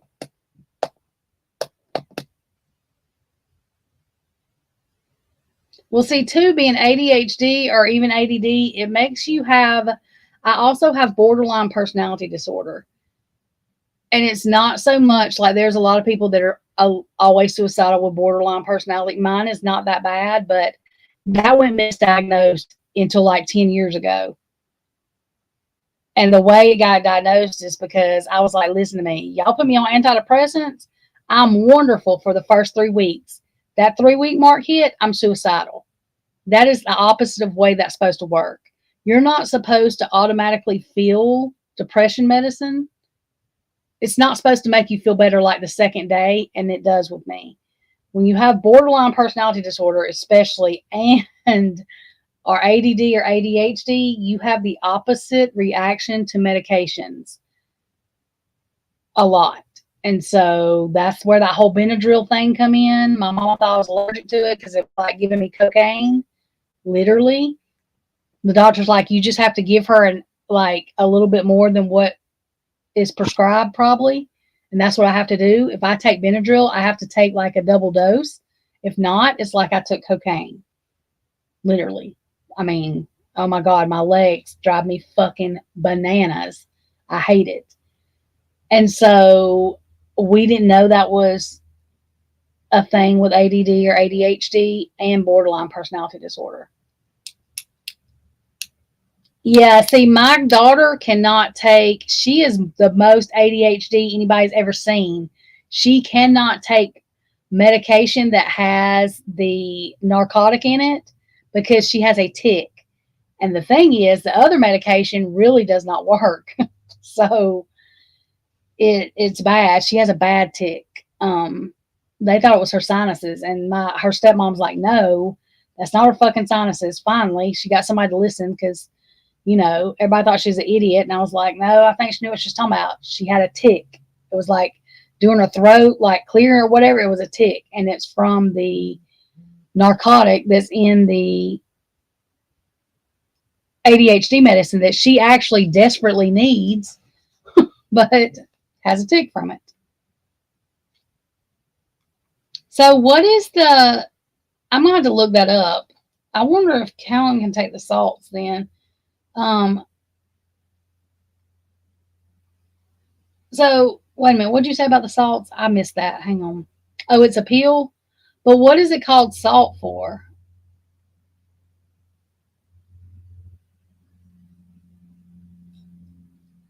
Really? But I've never heard it called salts. And I didn't know that's a different off-brand name for Adderall. It used to be called something else too. So that still must be something else that they're doing with it. I can't remember what the hell the off-brand was for it. The off-brand of Ritalin looks just like it says meth. It's methamphetamine, I think, but it looks like it just says meth to me. I'm like, what the hell? Oh shit. And y'all, getting a doctor to like fucking give an adult ADHD medicine is like, I mean, it is almost ridiculous. I know why, but not no 10 damn milligrams of Ritalin. Because 10 milligrams of Ritalin, you're going to be immune to, like, it doesn't. It's, yeah. It's, I can't. I'm just like, y'all, come on now. I guess you take the whole damn bottle, but I'm not trying to blow up my heart. So, yeah.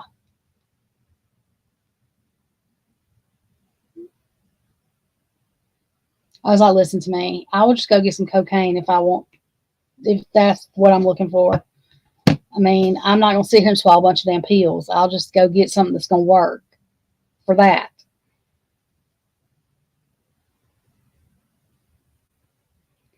And I mean, it's not supposed to make you high. Like it don't make me high. Fucking cocaine don't make me high. The doctor just laughed and said, it doesn't matter. You're ADHD.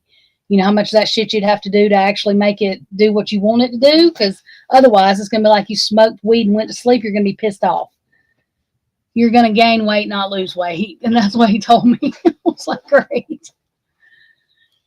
Great. Yeah, that's what he's like. You know how much you'd have to do to actually, yeah. He said, you're just screwed. I said, yeah, that's the story of my life. My mama prayed everything out of me. The alcohol, the drugs, everything. I said, so, and then all of y'all die, and now I can't even numb shit because nothing fucking works correct. So, you know, I can't even do drugs to numb it because it does the shit that, I mean, I can, but what's the point? Because it doesn't do what it's supposed to do anyway. So, yeah, I've cussed her for years for that. What kind of shit is that? What kind of shit is that? I mean, I guess I could try. I'm not going to do H. I don't like pain medicine, period. I'm like the devil. I hate pain medicine. It makes me feel, I won't, oh my God, I cannot, my toes curl. I hate pain medicine. So, you know, there's that. And then, I mean, so weed makes me flip the fuck all the way out. It's not fun at all. I feel like somebody is following me, like, oh, I don't know. I can't. I have the opposite effect. Shit's supposed to relax me, and it makes me paranoid as hell and throw up. Everything makes me throw up. So there's that too.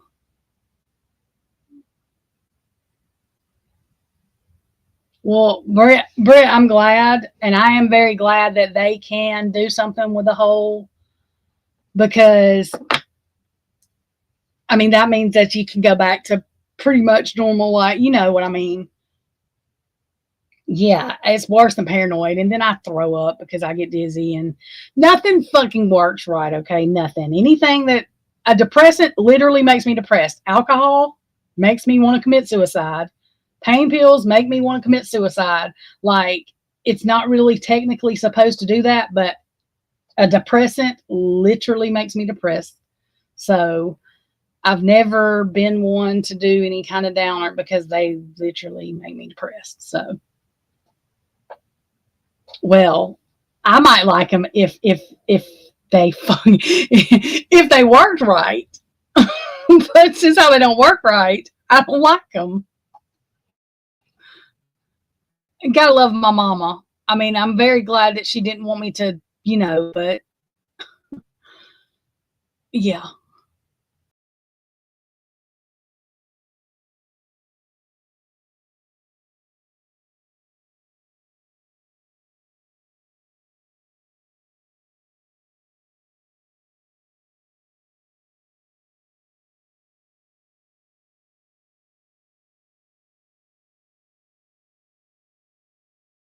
I mean, granted, I've never tried angel dust or nothing, y'all. I'm not fisting to do. Look, I'm not fisting to do a hallucinative like acid because my friend's dad, my friend Lori and Jesse, their dad, before he died, he begged me and Jesse never, ever, ever to do anything like that because he said our brain, we would go mentally unstable like a little kid and never come back.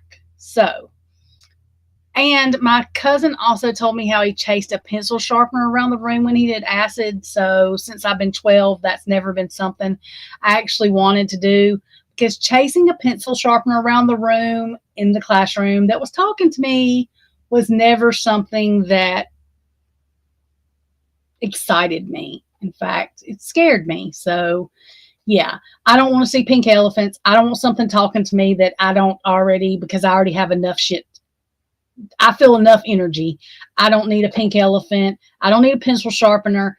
I damn sure don't need a pencil sharpener talking to me.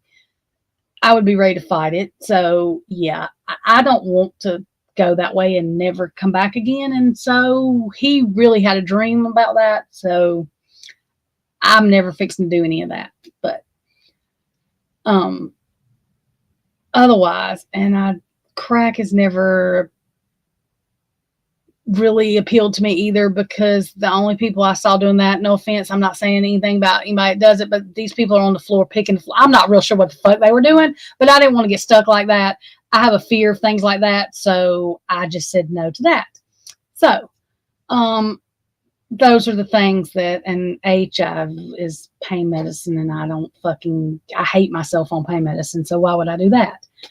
So, I guess that is all of them that I know of. Oh, and well, shrooms are the same thing that as hallucinating, and I'm scared that something will happen, and God forbid, I don't know. But anyways, yeah.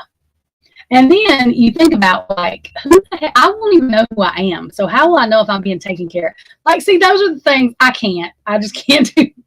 Like my brain thinks about too much bullshit, and I don't need to do it.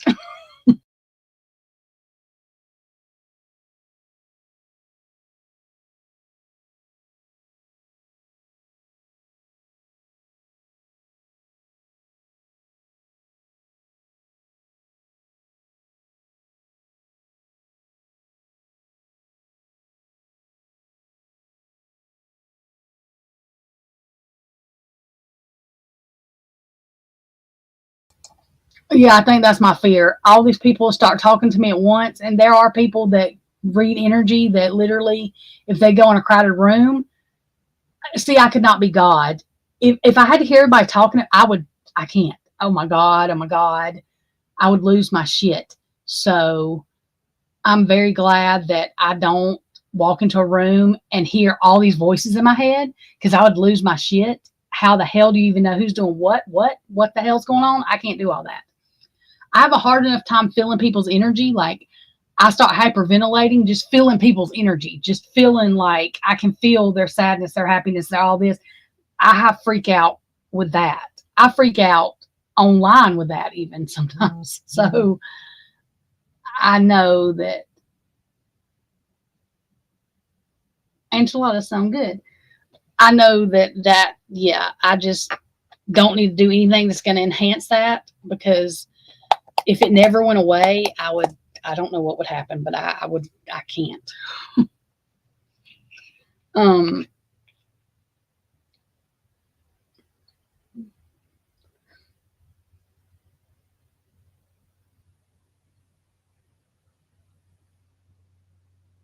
Telling you about what? Weed? Microdosing. What's microdosing? Wait a minute. I got lost on something y'all were talking about. See, I told y'all. See, I get lost.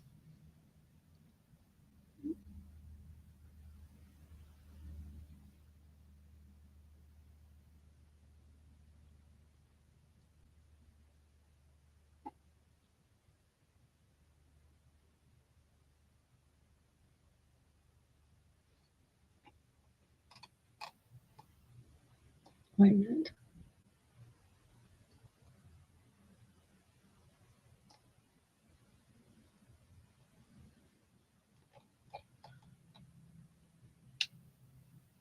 Yeah, and that's the thing. Like, alcohol is a drug they just made legal, in my opinion. Like, it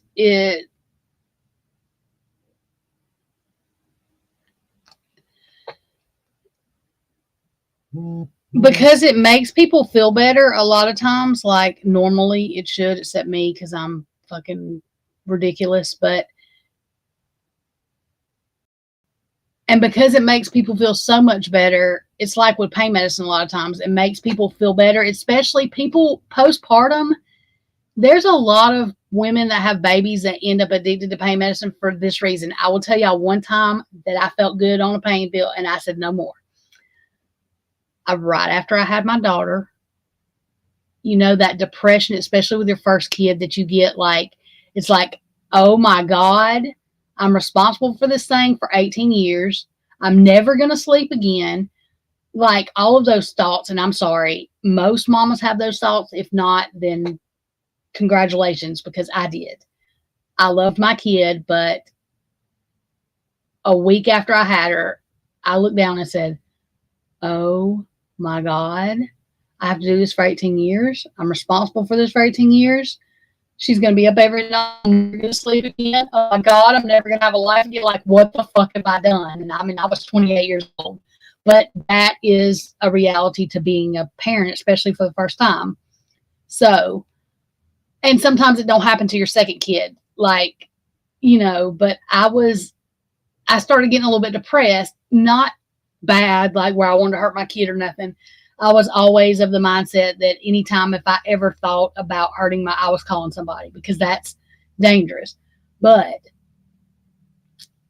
I had a C-section. It came back open because my ex-husband's a piece of shit, and I was taking garbage to the dump and shit like that, standing up on chairs, cleaning blinds and stuff, all that kind of stuff. Anyways, he was cheating on me, whatever he was doing anyway. Doesn't matter. It's relevant. My dad come in and is like, what the fuck are you doing? But anyways, my C-section come back open, so they had to pack it. That is not fun, y'all. Oh, God. Because you damn sure don't want to get infected, because that causes MRSA, and you end up back in the hospital in quarantine. My niece did that route. But, so, I was on, like, Percocet.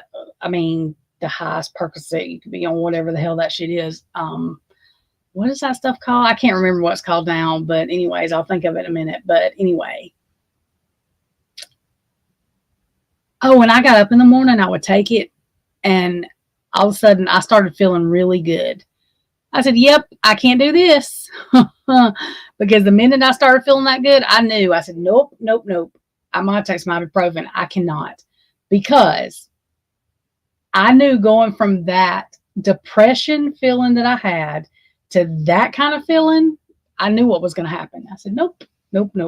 So I just flushed them down the toilet and used ibuprofen, because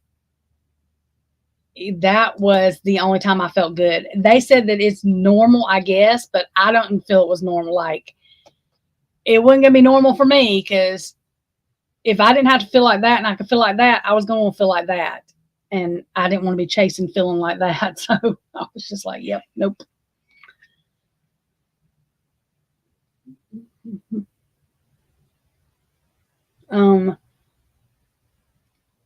So yeah, that was the only time that pain medicine ever made me feel good.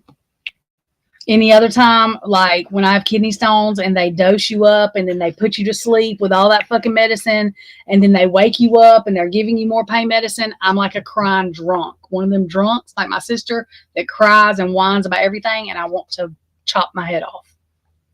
Oh my God, it's awful. Oh, I hate it. Screw that shit. That's usually the way I feel. Like, all I want to do is cry. I do not like that shit. But now with my son, I didn't have those problems with my C-section. Are you talking, Bria? I like it, you crazy ass. I like it. Crazy girl. Crazy girl. Aggravated. I'll tell you later. But yeah, I'll tell you later. Anyways.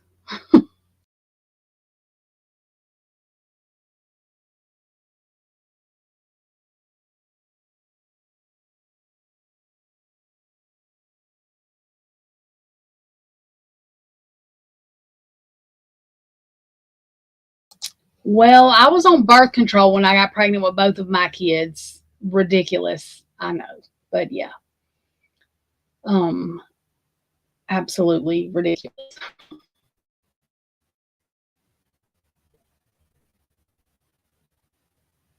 Um, yours is your best friend.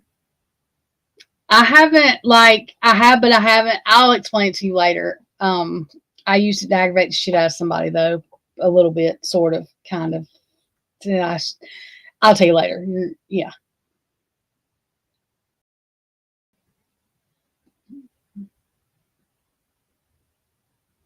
Heather, what?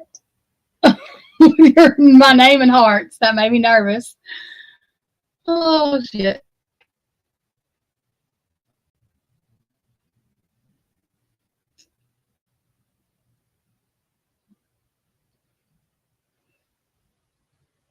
Oh, and I've been premenopausal since I've been fucking 23 years old. So I'm just saying, I got to go through premenopause. I'm 42. When is my period going to stop? Anybody tell me? Like, am I old enough yet? It's got to stop. Like, now, yesterday. Oh my God. Because my period is so bad. I've been like this since I first started when I was 10 years old. If you look at me the wrong way, I cry. And now it's getting worse. I cry over Oh my God. Oh, it is awful. I hate it. I mean, I've been going through menopause my whole life, I guess. That's what I mean. Shit.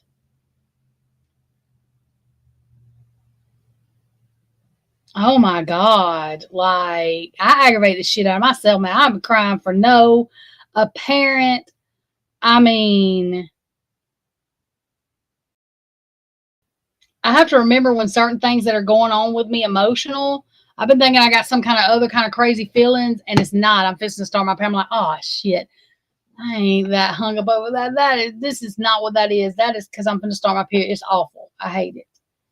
Oh, and I've always been that way. I mean, but it's worse now. It is just fucking worse. Like, it is ridiculous. It ain't really about people looking at me, or I don't give a shit about people, but certain people can say things to me, but like, just the stupidest things, like every song that comes on, like, oh my God, it's ridiculous.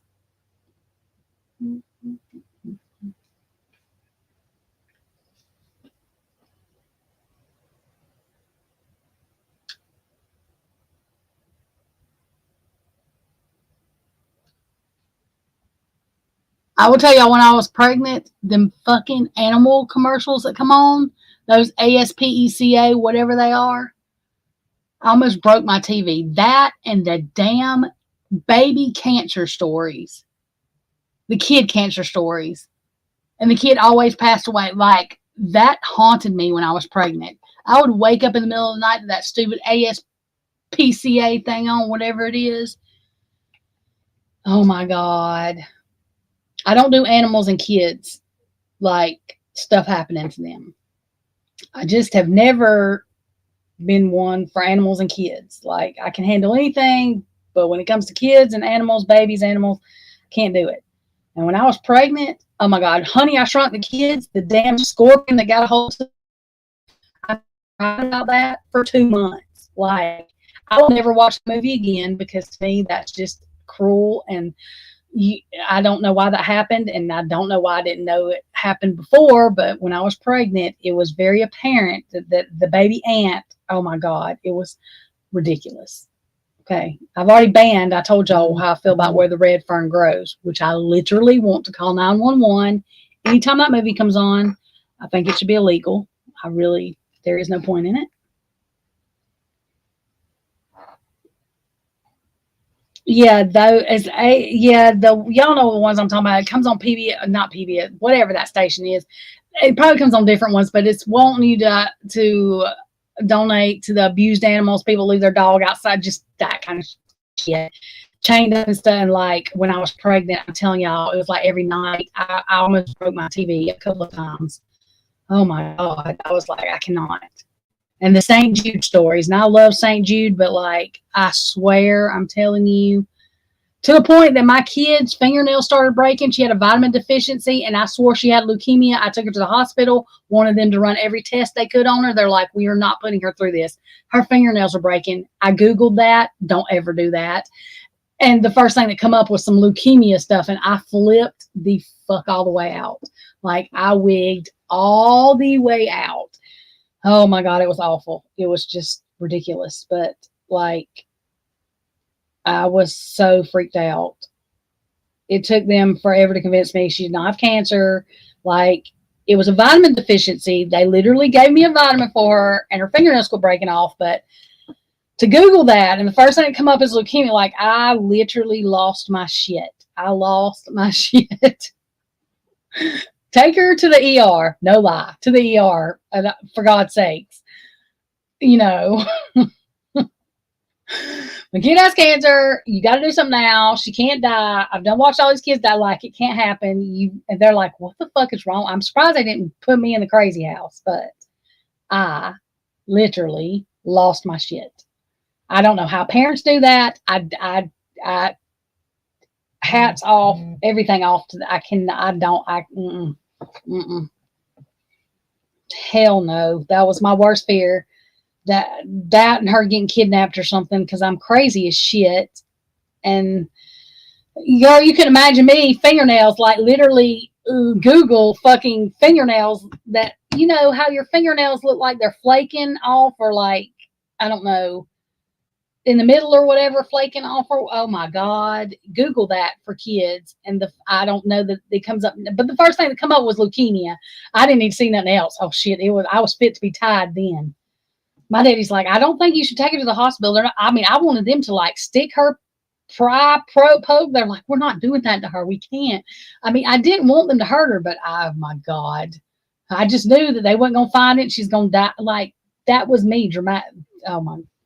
Look, I nailed my kid's apartment window down so much that I think I actually had to pay for the whole window to be replaced, because I was so scared she was going to be kidnapped as a baby. Like, I think I used 300 nails. Literally. I don't know that they ever got that motherfucking window open again. They probably just had to cut the whole thing out, make a whole new hole and everything. You wasn't getting them there was 2 windows, and you was not getting them open. Honey, Jesus Christ would have heard you in heaven getting the damn window open, okay? Because I was crazy. I didn't let her sleep in her room because I was scared she was going to die in her sleep. Like, y'all, I'm telling y'all. I was a lunatic. I was a fucking lunatic. I'm telling you. I mean, I laugh about it now. I was a lunatic. Like, y'all sleep I lost? She slept in her swing in my room. I would not let her sleep in her baby bed because my cousin died of sudden infant death. Like, look, I'm telling y'all, I was a fucking lunatic.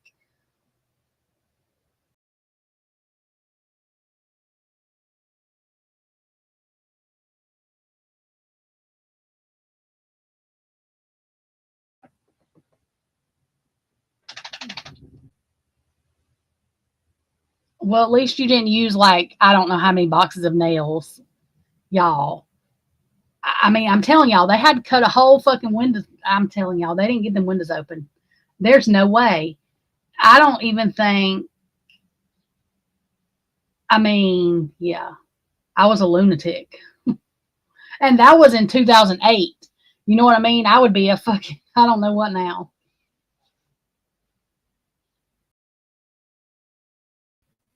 When I tell y'all I use nails, I literally use like nails. Like, not even the short nails, the damn long carpenter nail. Y'all, I probably beat nails in the fucking, I'm telling y'all, I don't know how many hours it was, but at 6 months old, I finally let her sleep in her room. She slept till like 11 o'clock, and I flipped the fuck out about that too. My mother-in-law, my ex-mother-in-law, now she's like, don't go wake her up. Oh, I was ready to wake her up because I'm like, why is she still asleep? Probably because she's never slept in a fucking bed. She was comfortable, but you know, I had to make sure she was breathing. I was a lunatic, literally lunatic. I'm telling y'all. Oh my God. Oh, Jesus. telling you. The first thing I asked when she come out was she still a girl and was she breathing? They're like, what do you mean is she breathing? Is she alive is what I said. No, I didn't. I said, is she still alive? They were like, what the fuck kind of question is that? Listen, everybody in my family's dead. I just want to know if she's still alive. Just answer my question. They're like, well, yeah. Just wondering. I would not even barely let them take her to the nursery because my friend had a baby. They took her to the nursery. The next morning they brought her back. She was blue and then she died. So I flipped the fuck out about my kid going to the nursery. Like, if you could worry about it, I worried about it. I mean, to a point of, oh my God, stupid, ridiculous, like nobody, I fucking come on.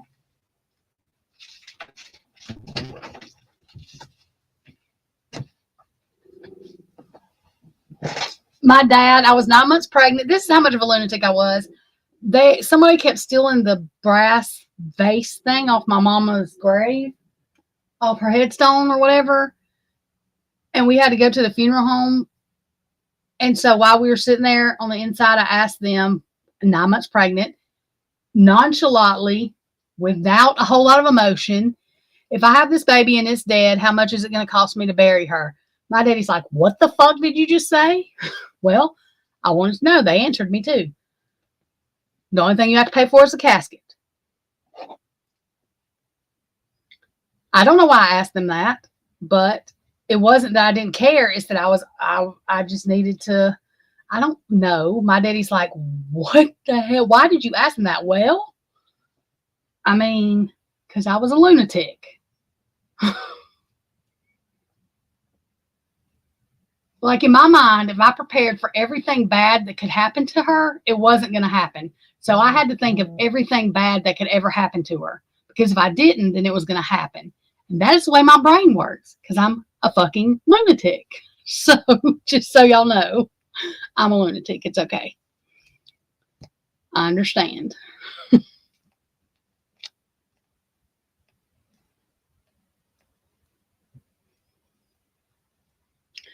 You know, when you deal with so many people dying and they take you in this fucking small ass room, which I have no idea why they want to tell you something that's going to make you go into hysteria in some little bitty ass square room. But here in America, that's what they like to do, to tell you when somebody's died. I got tired of them rooms, I guess, and that's why I'm a lunatic.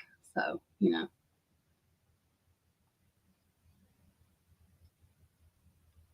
You know. God almighty knows.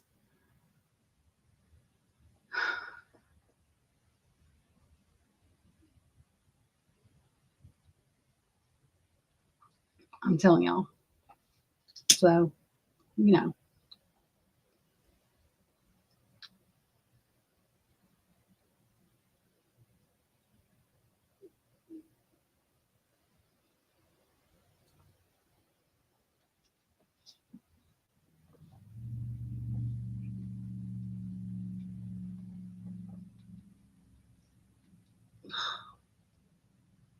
I've been through so much trauma that I guess that's what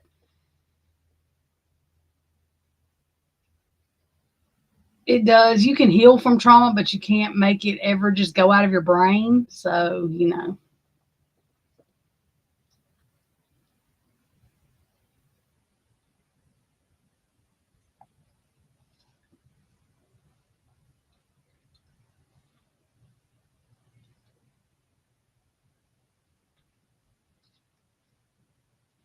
No, I doubt the state's going to say. What are they going to say?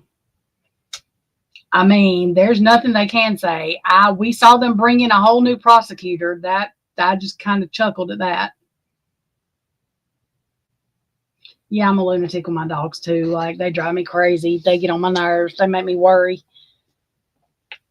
I've always been one to worry. Like, I never had to worry about our electric bill or anything like that, y'all. But because I grew up and I was the last one, and my oldest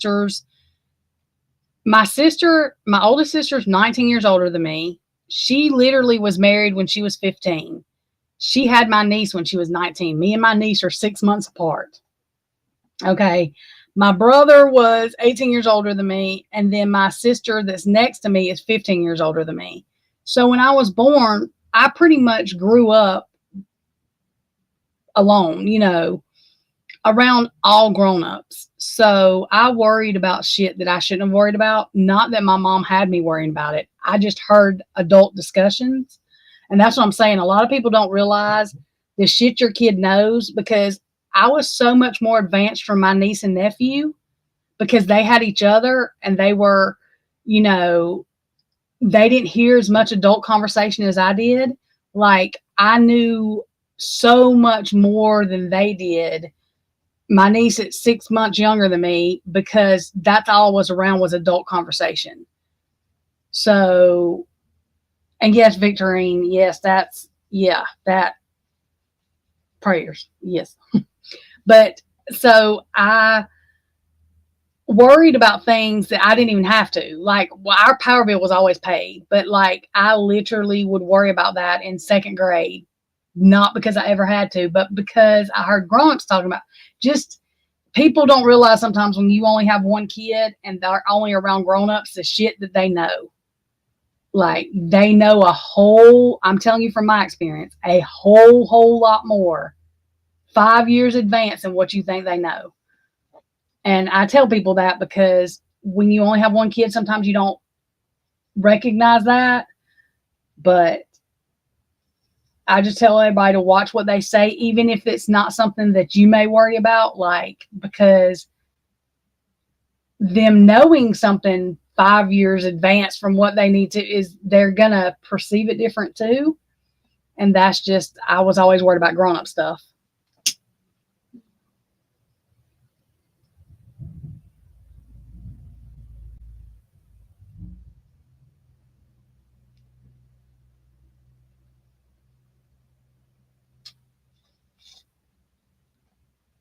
I mean, even if you have more than one kid, but if you have more than one, then they usually have another kid to play with. So they're not listening all the time to your conversation. Like, there's no way if you only have one kid that you're going to be able to just always have a conversation that they never hear. You know what I mean? But it's hard to pay attention. You know what I mean? Because you're not thinking that they're going to think about an electric, just things that you don't think that they'll think. Oh, well, I mean, I used to cuss. They would have me cuss just to laugh. My sister and them would, but yeah. But I was always a little bit more mature than my age just because I was the only child at home. It's different when you have one kid and when you have three.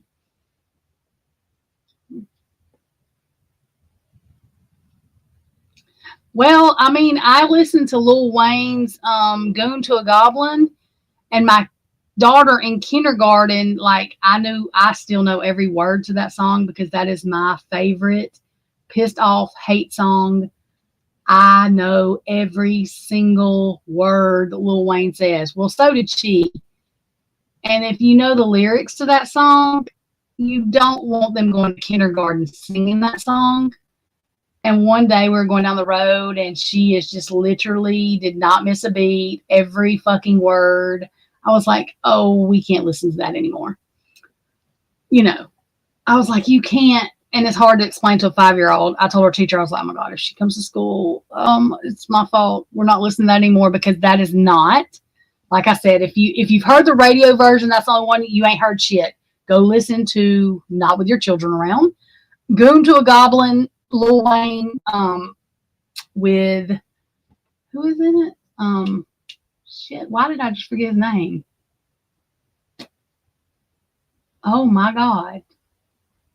Mine went blank. What the hell? Really? Well, I just forgot his name. Gucci Mane. Why did I forget his name? Anyways, listen to Goon to a Goblin, Lil Wayne with Gucci Mane in it, and the uncut version, the parental advisory version, and then you'll know.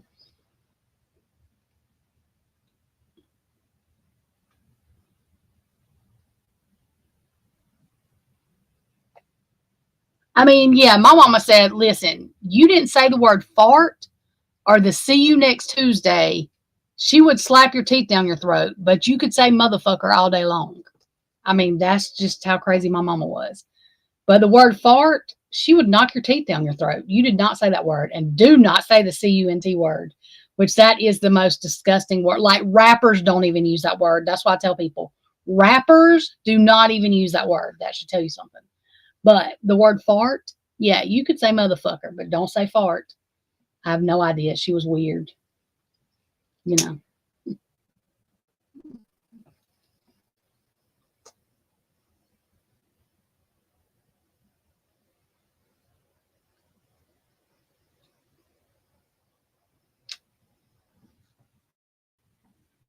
Yeah. I mean, literally say the MF word, but if you said, I mean, she would about knock your teeth down your throat. There's just something, she didn't like that word. Now, the C-U-N-T word, I know why.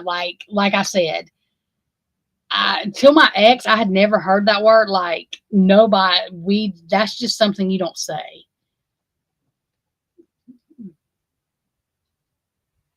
Listen, if the worst thing these kids do is go to school and say fuck, then we're doing something right, because my Lord have mercy. I mean, they need to find something else to get on to them about nowadays. I mean, have you ever just sat and decided, like, listen, I'm weird, okay? I sit and think about why things are called what they're called, like who the hell decided a cup was going to be called a cup, who decided white was going to be white. I have thought about this kind of stuff since I can remember. Since I was 3, I remember I used to ask my mama this shit, and she's like, what the fuck kind of questions are these? Because she didn't have an answer to them.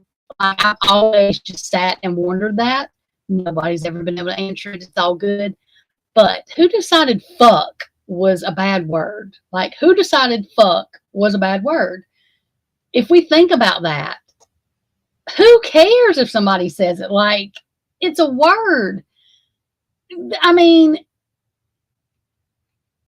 just suspend kids from school for saying, like, think about it. It's like, who decided fuck was a bad word? Why isn't butt a bad word? I mean, like, what? Why isn't chapstick a bad word? Who decided fuck was a bad word? I say fuck all the time. Like, I mean, I know people are like, oh my God. I don't even try to listen. If there's a guy in here that's like, oh my God, that's so, then they might as well just fucking hit the X button, because I say fuck. Okay. I just do. Just one of those things. I say MF too all the time. It's just one of those things. I am okay with it. And if other people are not, I let everybody know I say it. I'm sorry. If you have kids around, let me know. I'll try to, however we're taught what to say and what to say, you know what I mean? Or what to say when our parents weren't listening, you know, whatever. But just to think about a kid getting suspended, especially in high school, for saying the word fuck, makes me like fall over in laughter. If that's the worst thing that kid did, God forbid. Come on now. I mean, the shit that goes on nowadays, if fuck is the worst thing that happens, who cares? Like, I don't understand why that word, which I guess I shouldn't understand why the word C-U-N-T, it does offend me, because that word is just so derogatory that they do not even use it in rap songs. Okay. That's why it bothers me. But like fucking stuff, I'm just like, oh, well, that's just part of my vocabulary. Like, I wouldn't be me without saying the word fuck. I don't know how not to. That's why I tell Kiki, because she has sponsors on her thing. I was like, let's not stream on your thing. Stream on my thing. Because I don't want to be responsible, because I say the F word too much.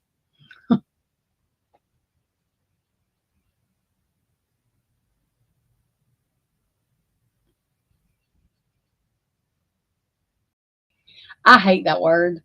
Heather says, I hate that word. Like, I hate that word. I hate that word. It is just so, I don't know why. It's just so, I guess, really, because if you look at it, rap, they say everything in rap. You just don't hear that word. It's just so disgusting. Like, I don't care about being called a bitch. I would rather be called a slut, and I don't even like that word, but then the see, like, it is, I don't know. I don't know. And it's just a word, I guess, but it's just, it just sound, I'm not sure. It's like, to me, it's just the most disrespectful thing. I don't know. Yeah, well, I'm 42 years old. I've said I was going to try to stop cussing, and it just, like, listen, I've probably been saying fuck since before I had teeth. For real. So, you know, it's just one of those things.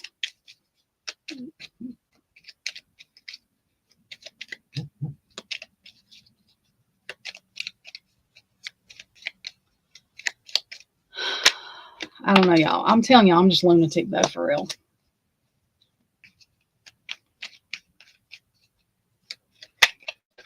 I still just say art a whole lot because of my mom. Like, I have no idea why. She just hated that word. I just thought it was funny. Everybody did. Yell MF all day long. Don't say the word fart.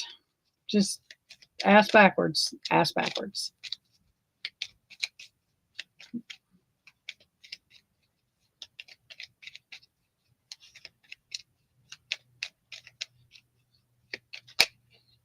Yeah, and I mean, it doesn't bother me as bad now, as long as somebody's not just calling somebody that all the time or something, you know. It doesn't bother me. It is what it is. But really, the way it would piss me off is if you're mad at me or something and you're like directly, that's probably the time that I would be ready to fight. Otherwise, it's just like whatever. So to me, it's just like a personal thing, like calling me that because you know that it's going to make me mad and just doing it, like, that's, I think, really what gets me. I don't say that word a lot just because I don't like to. I just don't like it, but I don't. It is what it is when people say it. As long as you're not calling me that, I don't care.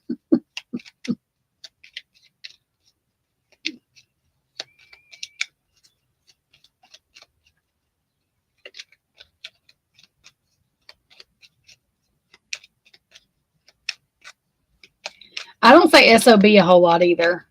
And I tend not to call guys bitches, especially if they've been in jail, because they really don't like that. I have called. I will say that, but I try not to. And I really try not to call people pussies. You know, I try not to do that unless it just is what it is. But usually when I'm cussing, like, I'm not cussing somebody. Even if I say it too, like, I'm just saying the word, like, I say it without thinking.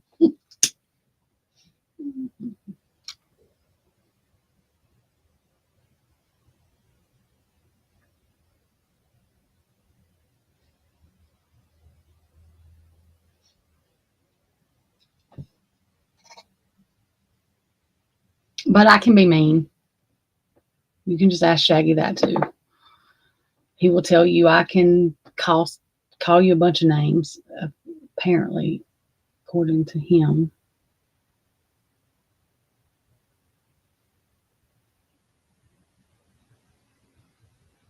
I don't really recall doing that a whole lot, but okay. Anyway.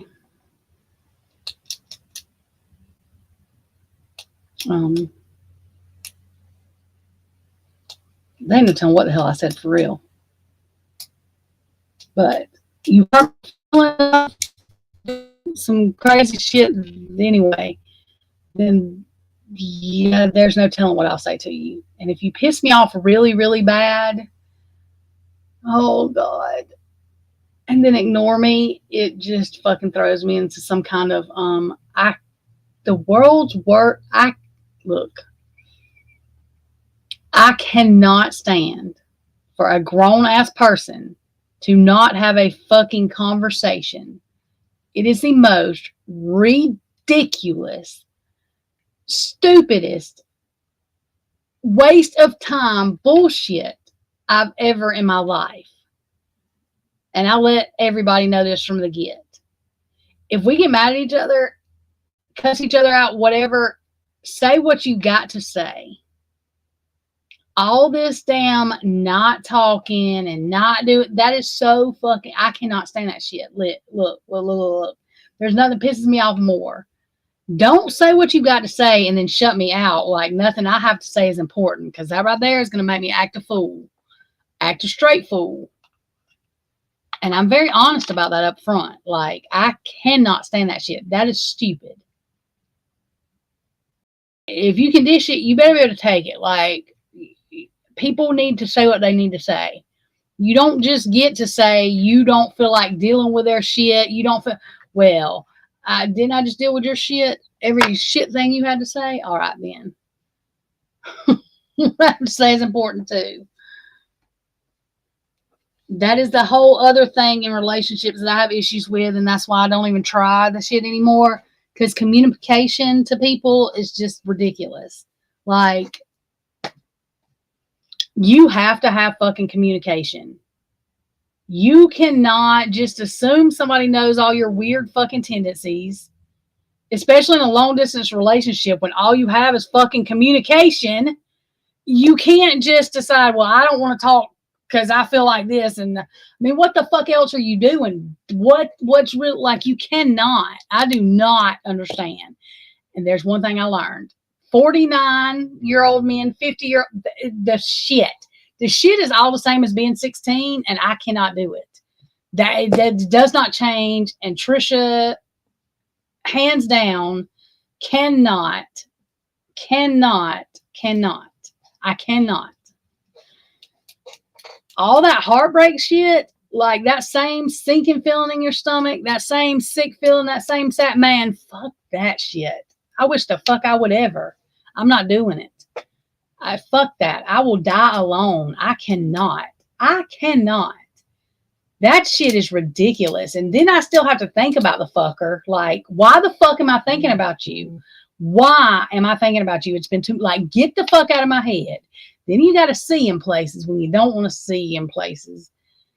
Oh, because he wants to fucking say something when he doesn't really need to. He could just lurk in the background like he always does. But no, we need to make ourselves known. So that way Trisha says something stupid that I shouldn't say, but it catches me off guard and it pisses me off. And then makes me think about how stupid everything actually is. And it makes me cuss people out. Because I'm a lunatic. Fuck.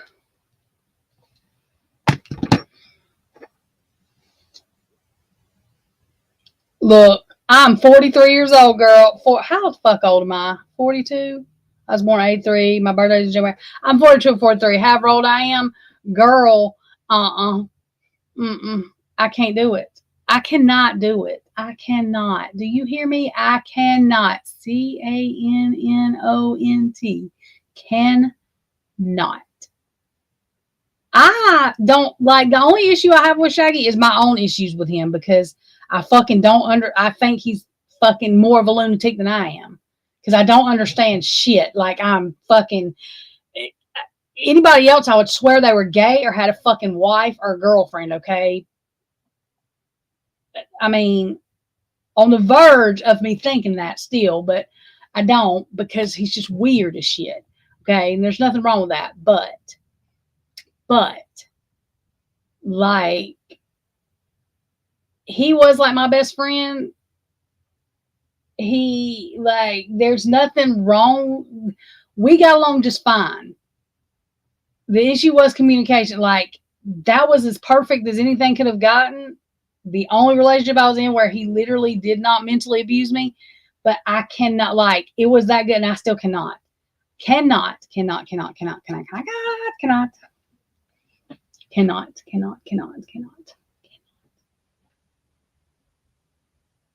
Just cannot. And I still don't fucking stand, because I can't. My head hurts even thinking about it. You don't just go from one thing to the next thing. You don't just change your mind like I fucking don't understand it all. So That is what it is. And like that being that confusing there's no way. I will never.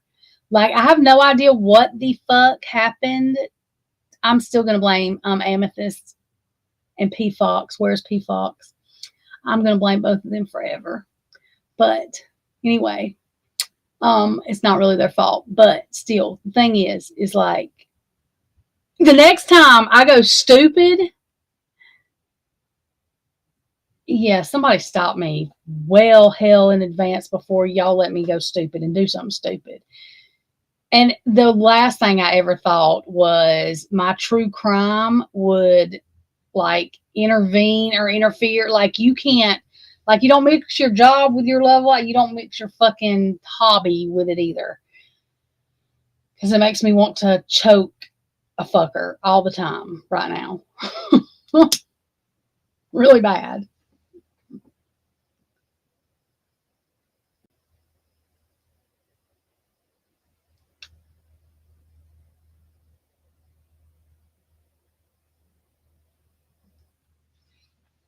I do think most people have a happily ever after. I just don't think I have one.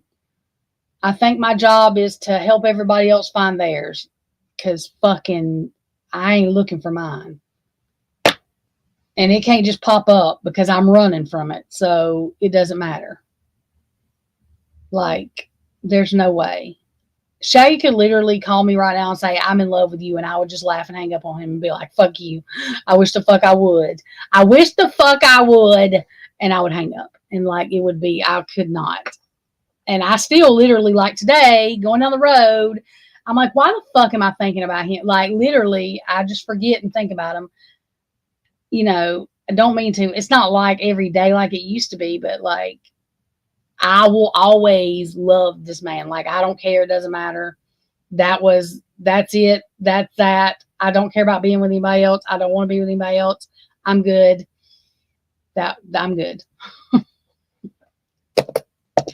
I don't want to know who he's with ever. The good thing about him living where he lives is I won't have to know the shit. I don't need to know the shit because I want to kill the bitch. So that's just the way I'm going to live my life, and it's all good.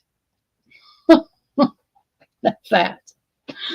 I don't care about sleeping with anybody else. I don't care about doing nothing with nobody else. I really don't. I don't. And I'm okay with that. So.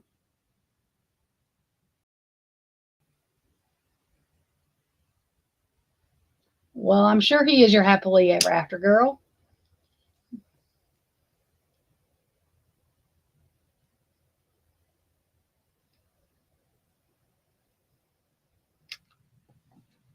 I just think I'm a lunatic that it's probably me. Probably is. As weird as I'm saying, he is weird as fuck. It's okay though. I'm weird too. Like, I'm not talking bad about him. He's weird as fuck. Weird as fuck. In fact, most of my friends thought he had a girlfriend or was gay. Literally. Or a wife. Literally. One of the three. In fact, one of my friends literally asked him that. If I told y'all who did that, y'all would swear I was lying. So I'm not even going to tell y'all who did it. But literally asked him that. So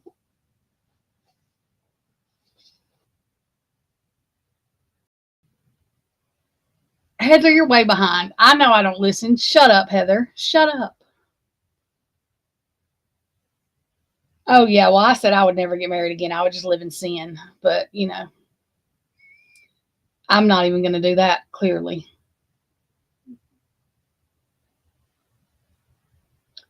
Shut up, Heather.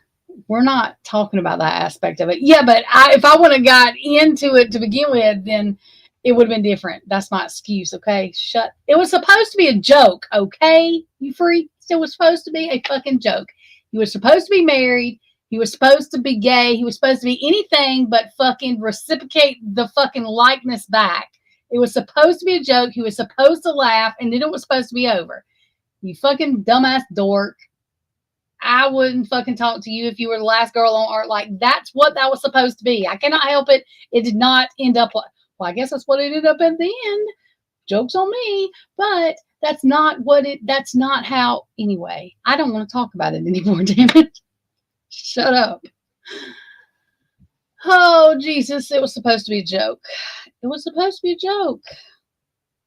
Much like my life, it turned out like a joke, but it would have been much funnier in the beginning than it was at the fucking end.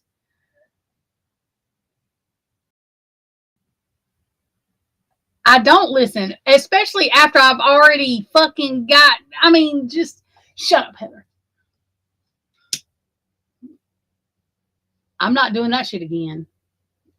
I refuse. Refuse. Absolutely refuse.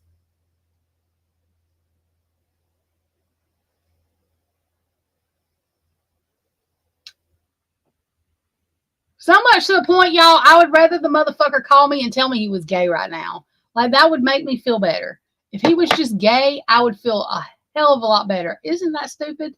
Because I really would. Like, it would be a him problem, not a me problem, right? Then, so he's just gay. Maybe that's what I just need to think of in my head. I can't even do that. I can't. I can't. Oh, God. He's going to be swearing I'm calling him fucking gay. He's probably lurking somewhere in the fucking background like he usually is. I don't care, though.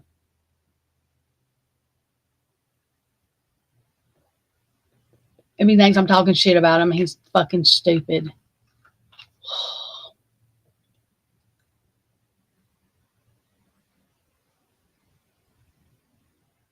The difference in me and him is I will just say what I got to say, and I don't fucking know. Why am I fucking talking about him or thinking about him? And y'all are just in here letting me do this. Can somebody fucking change the subject yesterday, please? What the fuck? What am I doing? Why? Why? Why? I don't want to talk about him or think about him. Or do I know why the fuck today has been, oh my God. Jesus Christ. This is why I don't like people. I mean, what the fuck? What the hell? I haven't thought about him in a week and all this. What the fuck is going on today? Oh, God. I think I'm going to throw up.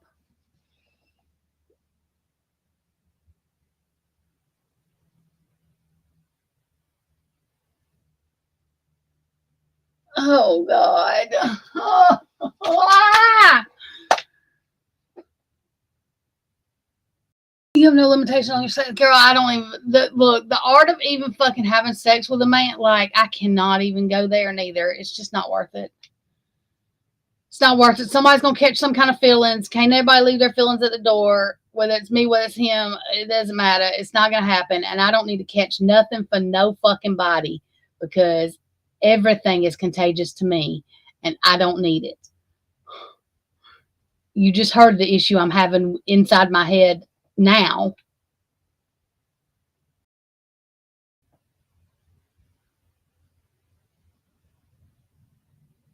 Well, I don't think he's ever happy. I'm not real sure what he is. I don't fucking know.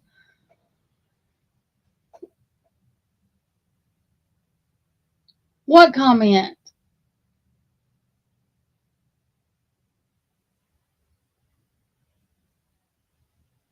Oh, wait, Kane, when are you going live?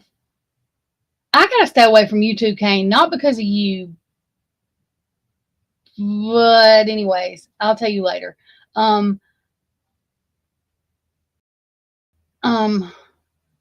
What the fuck was I saying? See, I done got off track. Where's Christy? She's somewhere lurking in the background.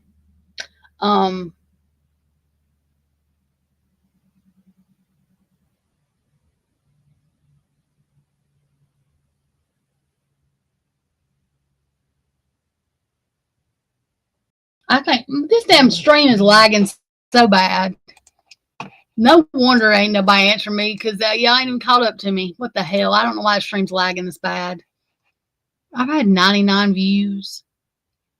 Literally, that's how many people are lurking. I don't even care. Lurk the fuck away. How about if you're lurking, whenever we're in the same place, just don't fucking talk. Just if you see my name, just don't talk. It's okay. Just don't talk. Because you know I'm gonna talk. And I don't want to see your name. Hey, Stacy.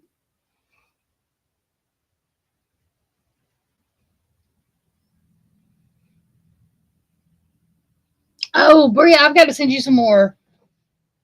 Y'all, heart healthy recipes, beef heart healthy recipes. If y'all find any or have any, send them to Bria. If you're not on Discord or whatever, send them to me because she wants some. I found her some, but she wants to be able to eat like good stuff, but not fast food and not, she wants heart healthy stuff. And there's all kind of stuff, recipes. I did find her some, but I need to find her some more.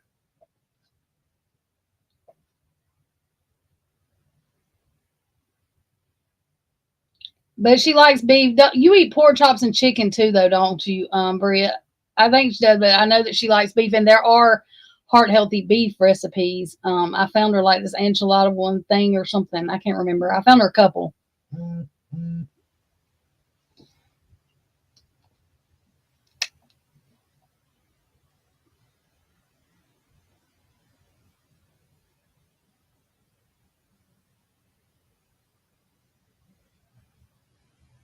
Okay, good. You're going live in 30 minutes. That means I can not be live anymore. And y'all, look, the people that I mod for are so nice. They're like, I'm not going to do this because it's dead ass wrong unless I am being petty one day. But see, I'm trying not to be petty. That's why I just don't say nothing because it would just be better that way. Just give me a couple more weeks. They're like, you can knock him out of chat if you need to. I'm like, y'all, I'm not just knocking somebody out of chat just because the pure voice of him saying, "What's up, people," gets on my nerves. Like, I want to fucking choke him because that's not right. It's really not right. That's really stupid. You can't do that. However, I want to sometimes. I'm not going to because that's really mean. It's really mean, and that's not how you do things. I'm just telling y'all. See, I'll tell y'all all my little immature ways.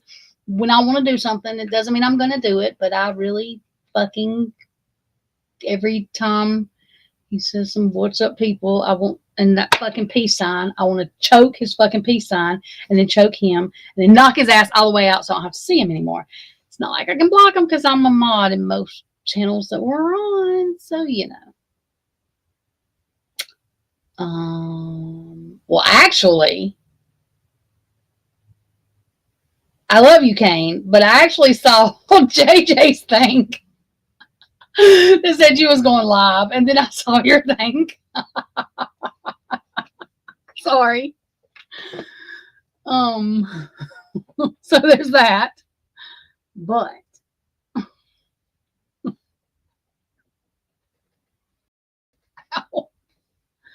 anyway, what all was I saying? Oh yeah, I'm not gonna be that petty. And listen to me. While I'm not being petty, more of y'all have to say something to this dumb fucker when he comes into chat talking about, "Hey, what's up, people?" Because when nobody says nothing to him, I feel like a dumbass, okay? And I'm not saying nothing to him. So just fucking say hey to him or something. Or fuck you or anything. Don't just leave the motherfucker sitting there because then I start feeling weird. Because nobody says nothing to him. And then I'm like, oh God, he thinks it's because of me. It's not because of me. I haven't said anything, so I'm telling everybody now. Just fucking say something to him. See, y'all almost made me say something. I almost said something I shouldn't have said. Anyways. Oh well. Somebody tell her who. Bria, Carla.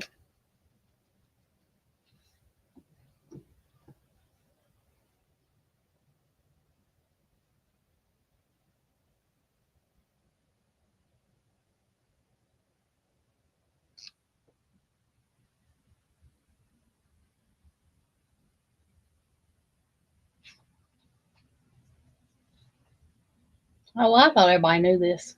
Hang on. When the stream catches up. Don't tell who what. Oh, yeah. There you go, Bria. Thank you.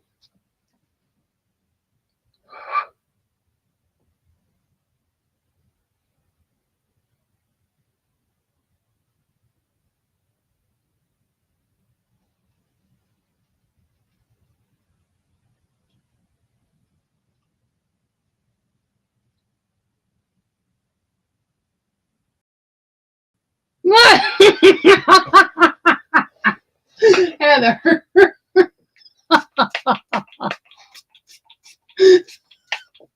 I'm not saying. I'm just gonna shut up now. Oh, I'll tell you later, Heather.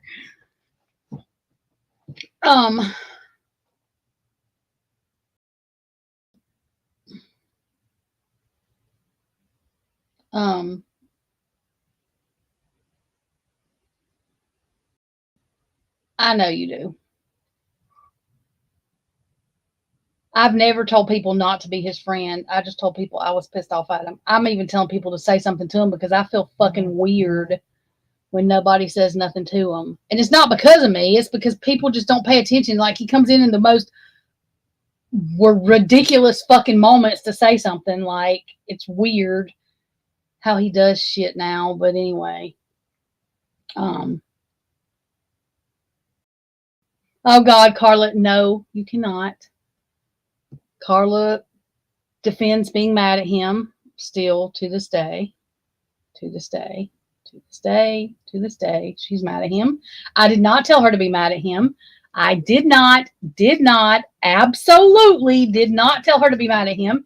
In fact, I've tried to get her not to be, but I give up. I can't help it. It's not my fault she's mad at him. It's not my fault. Damn it.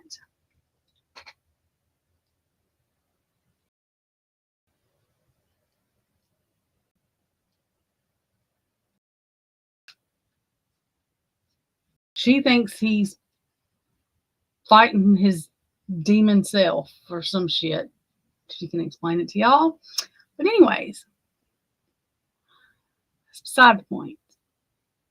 The other part of the point is if I ever fucking talk about this motherfucker for as long as I've just spent talking about him again today, then I haven't done that in forever. And I don't know why. I have no idea why. I don't even know why he popped in my head, but he did.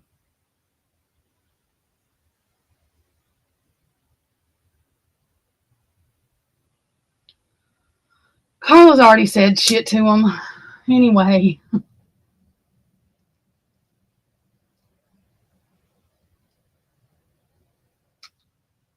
And she's not even the one. She is not the one that asked him, was he gay, married, or if he was gay, married, or had a girlfriend. She is not the one that asked him that. By the way. Anyway, jeez.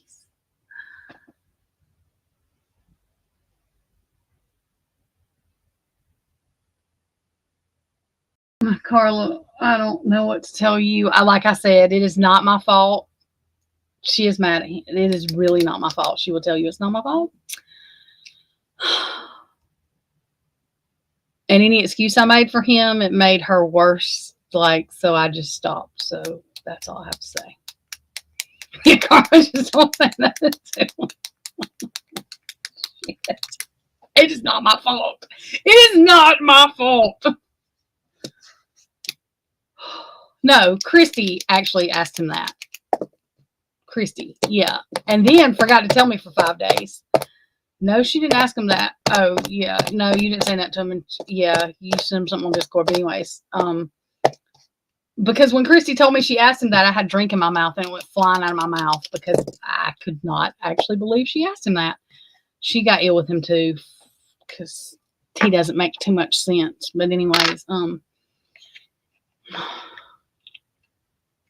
yeah, I could not fucking believe she asked him that, but she sure slap ass asked him that. Like, and to this day, now rethinks that he has some fucking kind of issue because, according to her, no fucking body acts like that over somebody that gives a fuck about them. So she still thinks there's something fucked up. I don't know. I think it's in their water. Utah, Idaho, they're close enough. There's something they're drinking or something. I'm not real sure, but whatever it is. That's all I can come up with. I'm not sure. So,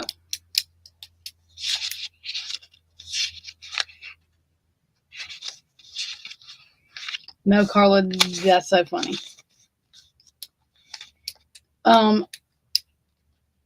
Kane, we love you. We love JJ too, but we love you. You know.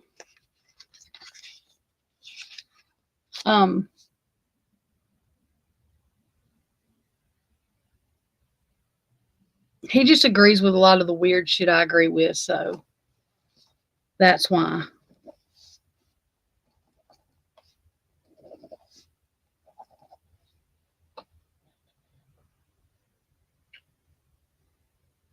Oh, God. Okay. Y'all with that peace sign. I hate that motherfucking thing. And in fact, one of the last times he talked to me, he threw that thing up and I said, never fucking don't say bye to me and don't throw up that peace sign to me. He knew better anyway.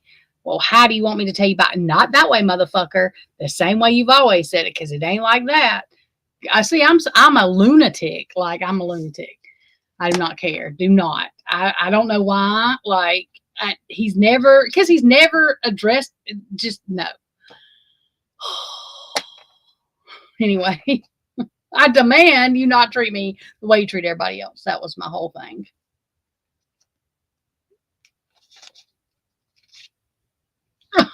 Thank you, ADHD Stacy. Okay, Kane, what time is it? He's probably lurking in the background. He'll be swearing I'm talking shit about him and everything else, but I really haven't. I just, any fucking way, I don't care. Get over it. He can understand English. If not, oh well. If he needs a translator for my Alabama accent, I don't know what the fuck to tell him. Hire one.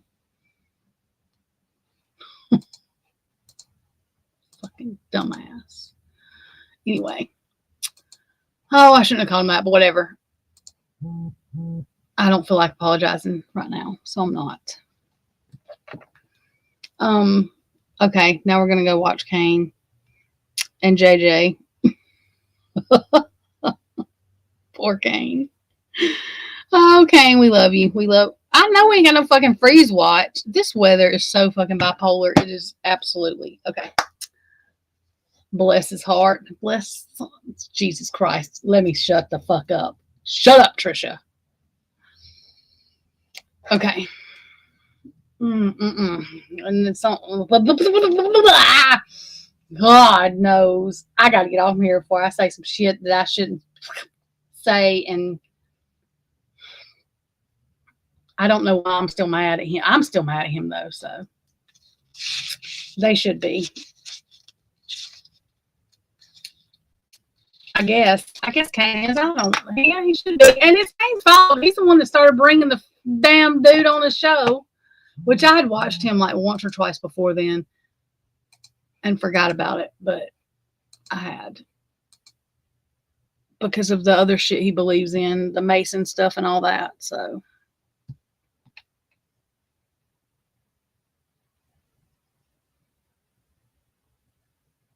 Speaking of Christy. She just posted something on Discord. Okay, y'all, I'm getting off from here. I don't know what the fuck I'm doing. I'm sitting here trying not to,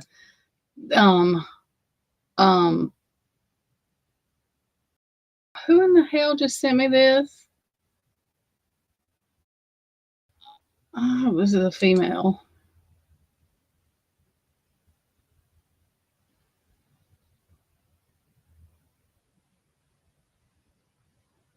Oh, it is. Okay, good.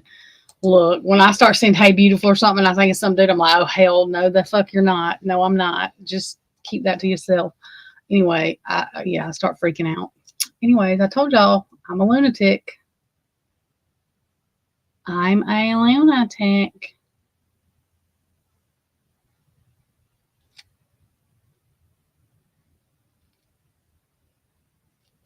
Oh, I was like, what the fuck is that? Look, y'all, I'm all off. Let me get the hell off of here. What am I doing?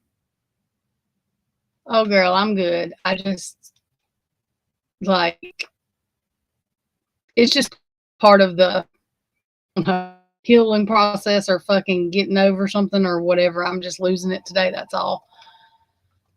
Something just triggered me today, and some days I just have to talk about it. I really don't care if it aggravates people. Sorry, you know, it aggravates me to think about them too. So shit happens, but sometimes you just gotta say what you got to say. I don't know. Anyway, to the things we don't understand that I hate giving up on something, but I don't understand. I mean, like I said, I wish I could just if I could just think he was gay and it be okay, it would be great, but I can't. My brain won't. I don't know. So anyway, it would be much easier if he was just fucking gay. I promise you. It would just be so much easier if he was gay. Fuck, it might be even easier if he was married. Honestly, at least it would be an answer. Unfortunately, I think he's a lunatic like I am. So, there's that. Anyway, whatever. Floats his boat till it sinks, bitches, till it sinks. Anyway, oh yeah, we're going to watch Kane. Shit, I can't even remember what I'm doing. My brain, I'm telling y'all, I'm a lunatic with a fried brain. Okay, I love y'all. Thank you for listening to whatever in the fuck it was that I talked about. I'll see y'all later.